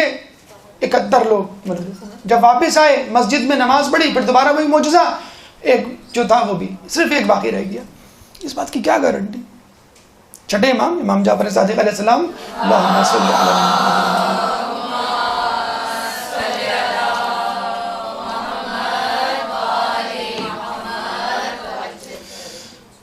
ایک دفعہ گریہ کر رہے تھے، اصحاب نے کہا آپ گریہ کیوں کر رہے ہیں؟ کہنے لگے کہ میں نے ابھی کتاب جعفر پڑھی ہے اور اس میں آخری زمانے کے شیعوں کے حالات کو پڑھا ہے، اور اس میں لکھا تھا کہ آخری زمانے کے شیعوں کے ایمان متزلزل ہوں گے. کیوں متزلزل ہوں گے؟ حب الدنیا. جس وقت دنیا میں مادیت پرستی کی وبا پھیلی ہوئی ہے، اس وجہ سے متزلزل ہوں گے. تو خدا را اپنے ایمان کو چیک کرتے رہیے. ایمان کب مضبوط ہوتا ہے؟ جب یقین ہوتا ہے. باقاعدہ روایت مولا علی کی. اور یقین کب مضبوط ہوتا ہے؟ جب علم ہوتا ہے. ائمہ کا علم وہابی تھا، مکمل تھا، مطلق تھا، اس لیے یقین بھی مکمل تھا، مطلق تھا، اس لیے ایمان بھی مطلق تھا، مکمل تھا. اگر آپ چاہتے ہیں کہ آپ کا ایمان بھی مکمل کی طرف گامزن ہو، تو وہی علم لیجئے جو ائمہ سے آپ کو مل رہا ہے. مسلسل علم، جتنا علم حاصل کریں گے. کچھ لوگ کہتے ہیں رٹو طوطے کی طرح علم حاصل کرنے کا کیا فائدہ؟ عبادت کرو، اپنی ایمان کو مضبوط کرو. عبادت اور ایمان کیسے مضبوط ہوگا کہ جب آپ کو پتہ نہیں چلے گا مجھے کس طرح عبادت کرنی ہے. علم مسلسل علم. رسول اللہ کو کیا پڑھی تھی؟ علی کو بار بار نزاع کی حالت میں 2 یا 3 دن یا آخری وقت پہلے علی کو بلا کے چادر ڈال کے کچھ کہنے کی. کیا کہا ہوگا کہ میرے بعد کیا سازشیں ہوں گی، میرے بعد یہ ہوگا، وہ ہوگا. کیا پڑھی تھی؟ کیا ایسی ایمرجنسی تھی؟ بیمار ہیں، جانے کا وقت ہے. مولا سے پوچھا تو مولا نے کہا کہ رسول اللہ نے مجھے 1000 علم کے باب دیے، ہر باب میں سے 1000 مزید علم کے باب نکلتے ہیں. جاتے جاتے علم سکھا گئے. دیکھو علم حاصل کرنا، مولا علی کو علم سکھا رہے ہیں، وہ بتانے کے لیے. سکھائے وہاں بھی علم ہے ان کے پاس موجود ہے، بتانے کے لیے. دیکھو میں جا رہا ہوں، لیکن میں سمجھتا ہوں سب سے اہم فریضہ یہ ہے کہ جاتے جاتے بھی علم دے جاؤ. تو علم حاصل کرتے رہیے، انشاءاللہ آپ کا ایمان مضبوط ہوگا. اس کے بعد کا مرحلہ، چھٹا مرحلہ، قربانی فی سبیل اللہ. اللہ تعالیٰ فرماتا ہے لن تنالوا البر حتی تنفقوا مما تحبون. کہ تم نیکی کے مرتبے پر اس وقت تک نہیں پہنچ سکتے جب تک اپنی بہترین چیزوں میں سے کوئی چیز نہ دو. ابراہیم کی بہترین چیز کیا تھی؟ اسماعیل، کہا اس کو قربان کرو. رسول اللہ کی بہترین چیز پہلے باپ، پھر ماں، پھر بیٹے، بیوی، سب چلے گئے نا. کون بچا اب بہترین چیزوں میں؟ کل کائنات کون تھا رسول کی؟ علی، فاطمہ اور 2 بچے. جگر کا ٹکڑا، ان کا پھول، ان کی آنکھوں کی ٹھنڈک، قرۃ العین کون تھا؟ بی بی سیدہ اور ان کے بیٹے اور ان کا شوہر. ارے رسول آپ کا باپ بھی چلا گیا، ماں بھی چلی گئی، زوجہ بھی چلی گئی، بیٹے بھی چلے گئے، اب یہ 3-4 افراد بچے، ان کو بھی آپ لے کے جا رہے. خدا نہ خواستہ کچھ ہو گیا راستے میں، انہوں نے حملہ کر دیا، کچھ ہو گیا تو یہ 4 نہیں، یہی سب سے عزیز ہیں، انہی کو میں داؤ پہ لگاؤں گا. اور ہم کس طرح کی قربانی دیتے ہیں؟ اس دال میں بو آ رہی ہے، ماسی کو دے دینا. یہ کپڑا جو ہے یہ اس کا رنگ اتر گیا، یہ دیوار مہربانی پہ ٹانگ کے آ جاتا ہے. تو یہ چینج نیچے گرا ہوا اٹھاؤ ذرا، یہ صدقے کے باکس میں ڈال دو. یہ ہے ہمارا لن تنالوا البر حتى تنفقوا مما تحبون. تو جس طرح اللہ کے رسول نے، وہ ایک فقیر نے کہا نا کہ اللہ کے نام پہ دے دو ایک سیب والے سے، تو اس نے ایک 100 سیب اٹھا کے دے دیا. اس نے جیب سے 10 روپے نکالے اور کہا کہ مجھے ایک سیب دے دو 10 روپے کا. اس نے بہترین سیب چیک کر کے دیا. تو فقیر نے کہا یہ کیا بات، اللہ کے نام پہ 100 سیب اور 10 روپے کے نام پر بہترین سیب. تو ہم بھی یہی کر رہے ہیں. اگر آپ کو سڑی ہوئی جنت دے دی جائے، یہاں پہ کچرا پڑا ہوا ہو کراچی کی سڑکوں کی طرح، بہترین جگہ مانگ رہے ہیں آپ جنت، اور اپنے پلو سے بدترین چیز اٹھا کے دے رہے ہیں. دکاندار کو پورے پیسے دے کہ بھئی مجھے یہ دے دو یہ دے دو، اور دکاندار آپ کو کوئی 2 نمبر مال اٹھا کے دے دے، آپ کو کتنا غصہ آئے گا. میں نے تو پوری قیمت دی ہے. آپ پیسے کھوٹے دے رہے ہیں، پیسے چھوٹے دے رہے ہیں، کم دے رہے ہیں، اور مال پورا مانگ رہے ہیں. ویسے میں تمار کی دکان پر بیٹھے تھے نا کھجور کی، شخص آیا لے کے چلا گیا کھجور. مولا نے میں تمار کو کہا بھئی یہ پیسے ہیں، یہ کھجور لے کے گیا ہے. مولا یہ تو کھوٹے سکے. کہتے ہیں ہاں اگر یہ کھوٹے ہیں سکے تو کھجوریں بھی سڑی ہوئی ہوں گے. تھوڑی دیر میں بھاگتا ہوا آیا کہ مولا یہ آپ نے کس طرح کی کھجوریں دے دی، تو سڑی ہوئی ہیں. کہتے ہیں تمہارے سکے بھی تو کھوٹے تھے. تو سڑی ہوئی عبادت کریں گے کہ فویل للمصلین الذین هم عن صلاتهم، وائے ہو ان نمازیوں پہ جو اپنی نماز میں الکساتے ہوئے آتے ہیں. وہ بچوں نے اسکٹ بنایا تھا کہ ایک آدمی کو جو پکڑ کے لایا جا رہا تھا، اس کو خوب مارا جا رہا تھا، پھر دوزخ میں ڈالا جا رہا تھا. خوب اچھی طرح اس پہ مار کٹائی ہو گئی، اس کی سر پٹول ہو گیا، ناک سے خون نکل گیا، ہڈی پسلی ایک ہو گئی. جب جہنم میں ڈالنے لگے تو اس وقت بھاگتا ہوا ایک شخص نورانی چہرے والے آیا، اس کو چھوڑ دو. کہ تم کون ہو؟ میں اس کی نماز ہوں. تو فرشتوں نے چھوڑ دیا. تو اس نے کہا یار ایک عجیب آدمی ہو تم، اتنا سر پٹول ہو گئی، اتنا خون بہہ گیا اور ہڈی پسلی ایک ہو گئی، اب تم آ رہے ہو اتنی دیر میں، پہلے نہیں آ سکتے تھے. انہوں نے پکڑا تھا. کہنے لگا تم نماز بھی تو دیر میں پڑھتے تھے. میں وہی تو نماز ہوں جو تم دیر میں پڑھتے تھے. تو تھوڑی بہت کٹائی یا مار پیٹ برداشت کرنی پڑ جائے گی اگر آپ نے اپنی نیکیوں میں جو ہے وہ دیر کر دی، تاخیر کر دی. تو یہ بہرحال پیغام ہے. اس کے بعد ایک درود پڑھ دیں محمد والے محمد.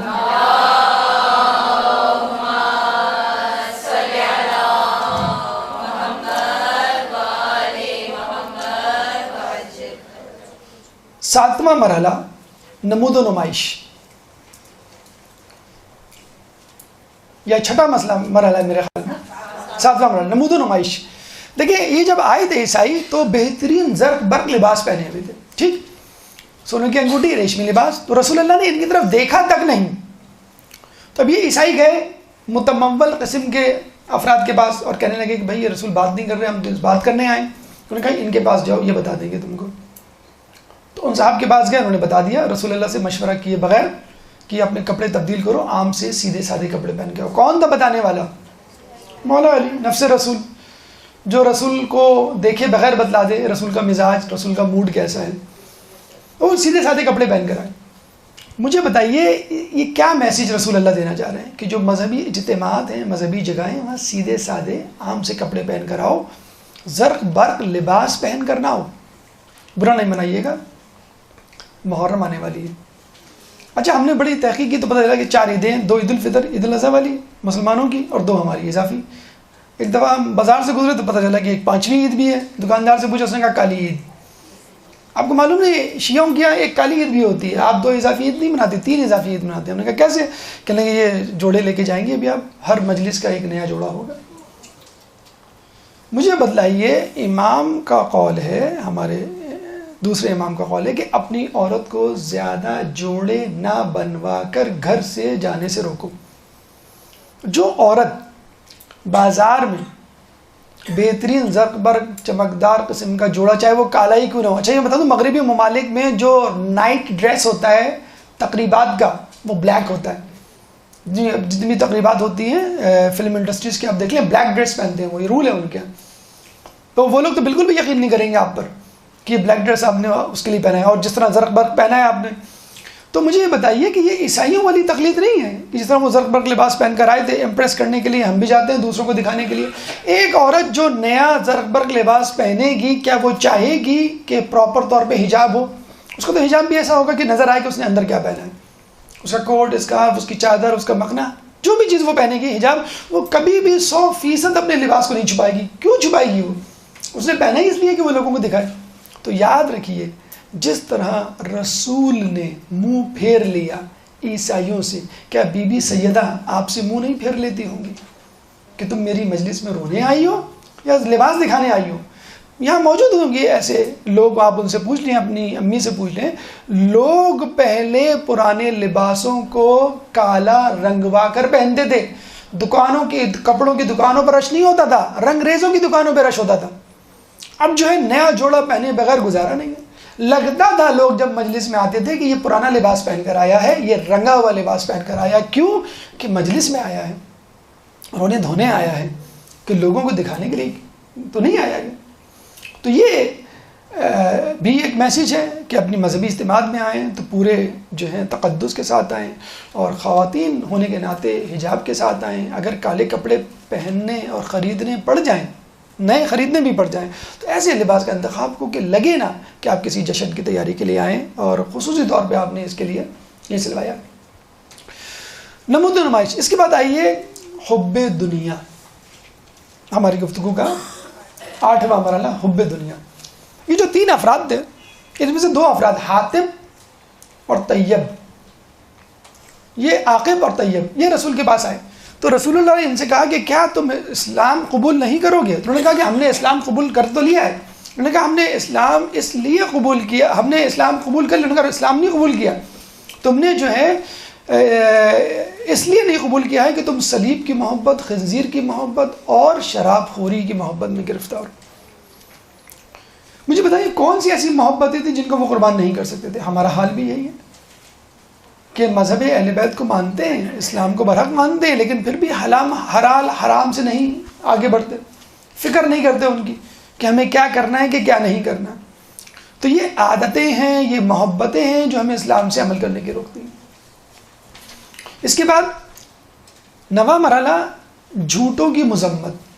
دیکھیں اللہ تعالیٰ یہ بھی کہہ سکتا تھا کہ عیسائیوں پر لعنت, اللہ تعالیٰ جو ہے وہ یہ بھی کہہ سکتا تھا کہ جو ہے گمراہوں پہ لعنت, لیکن اللہ نے کیا کہا کاذبین, جھوٹ بولنے والوں پہ لعنت, کیونکہ وہ جھوٹ بولا کرتے تھے. جھوٹ اتنی برائی ہے, اس کے لیے کاذب کا لفظ استعمال کیا گیا, اور جھوٹ کے لیے باقاعدہ کہا گیا کہ کیونکہ یہ بائبل میں جھوٹ بول رہے ہیں, اللہ کے احکامات میں اس لیے اس قابل ہیں کہ ان پر جو ہے وہ لعنت بھیجی جائے. اچھا, جھوٹ کی کئی اقسام ہیں. نمبر 1, واقعے کا انکار. مجھے بتائیے جن لوگوں نے غدیر خم کا انکار کیا وہ جھوٹ نہیں بولا, انہوں نے واقعے کا اقرار, لیکن اس میں توجیحات نکال لینا کہ مولا کے یہ معنی, مولا کے یہ وہ معنی, یہ بھی ایک قسم کا جھوٹ ہے. نمبر 3, واقعے کو چھوٹا کر کے بیان کرنا, اس کی حیثیت کو گرا دینا. علامہ شبلی نعمانی نے اپنی کتاب سیرت النبی میں, جس کو صدارتی ایوارڈ دیا گیا, اس میں واقع مباحلہ کو فقط 1.5 صفحے کا لکھا ہے, اور آخر میں حاشیے میں لکھا ہے کہ شاید اس واقعے میں حضرت علی بھی شریک تھے. بتائیں, یہ اشتباہ پیدا کرنا, واقعے کو گھٹانا, یہ جھوٹ نہیں ہے کیا؟ ایک قسم کا جھوٹ ہم بھی بولتے ہیں, اور خود ہم عیسائیت میں اس بات کے شریک کار ہیں. عیسائیوں نے پنجتن کو مان لیا تھا کہ یہ وہ شخصیات ہیں, پہاڑ کو حکم دیں تو اپنی جگہ سے ہٹ جائے. ہم نے بھی مانا ہوا ہے, کیوں نہیں مانا ہوا ہے؟ لیکن مجھے بتائیے کردار, رفتار, گفتار, اعمال کے اعتبار سے ہم عیسائیوں کے برابر نہیں, ہمارے یہاں کی بے حجابی، ہمارے یہاں کی فحاشی، ہمارے یہاں بے نمازی لوگ، ہمارے یہاں حرام کھانے والے لوگ، ہمارے یہاں جھوٹ بولنے والے لوگ، اخلاقیات سے گری ہوئی حرکتیں کرنے والے لوگ، اگر دیکھا جائے من حیث المجموعی ہم شاید ان سے بھی پیچھے ہیں، حالانکہ وہ بھی پنجتن کو مانگتے تھے، ہم بھی، تو ہم اور وہ برابر ہیں اس منافقت میں. تو خدا را اس بات سے نکلیے اور خالی خولی ظاہری ایمان سے پرہیز کیجیے، محبت کو ثابت کر کے دکھائیے. آخری اور 10واں مرحلہ ہماری گفتگو کا کہ سچوں کی فضیلت. ایک درود پڑھ دے محمد والے محمد.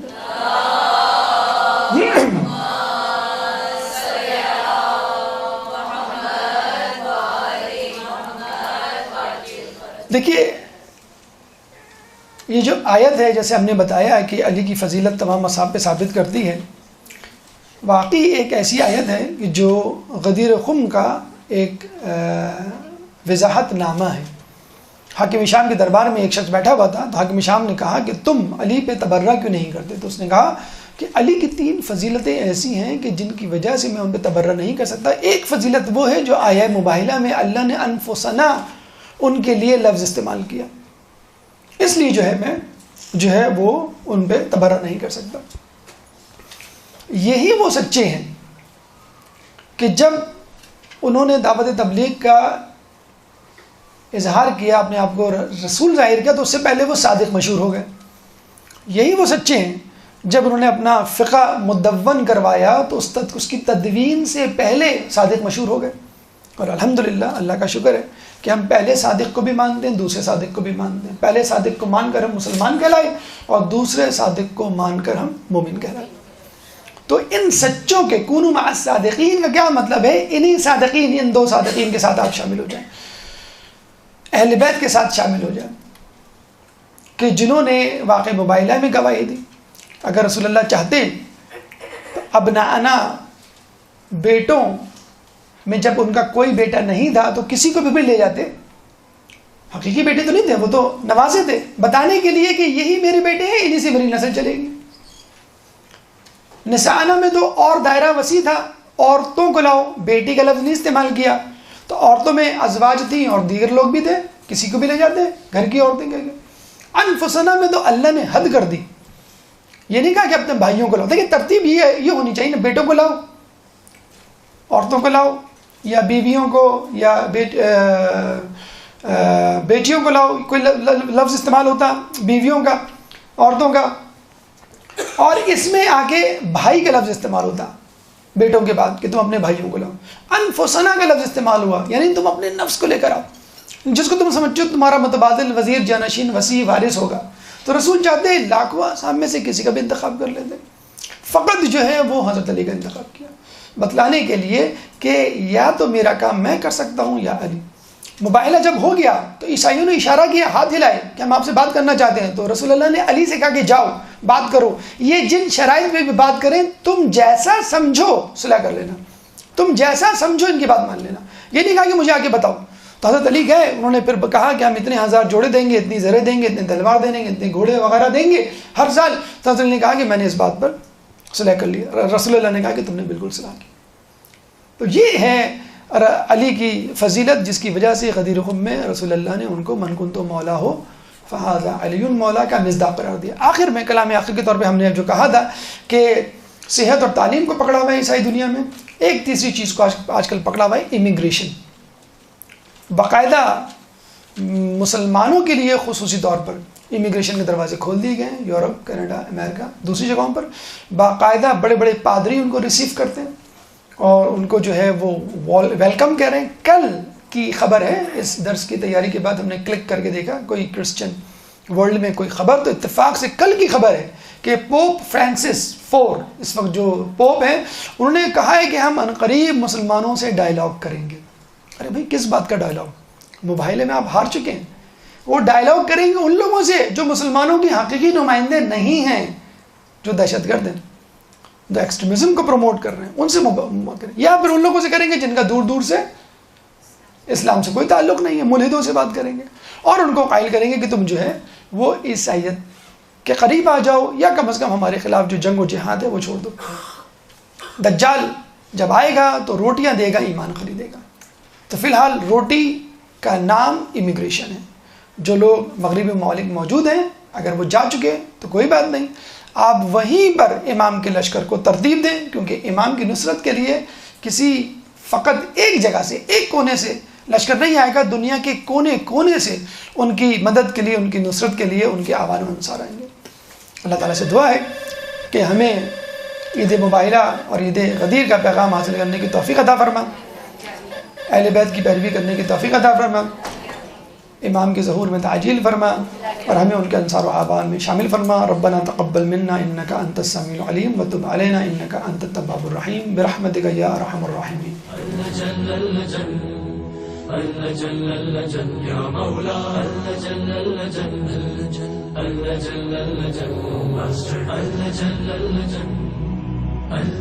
يا صاحب السماء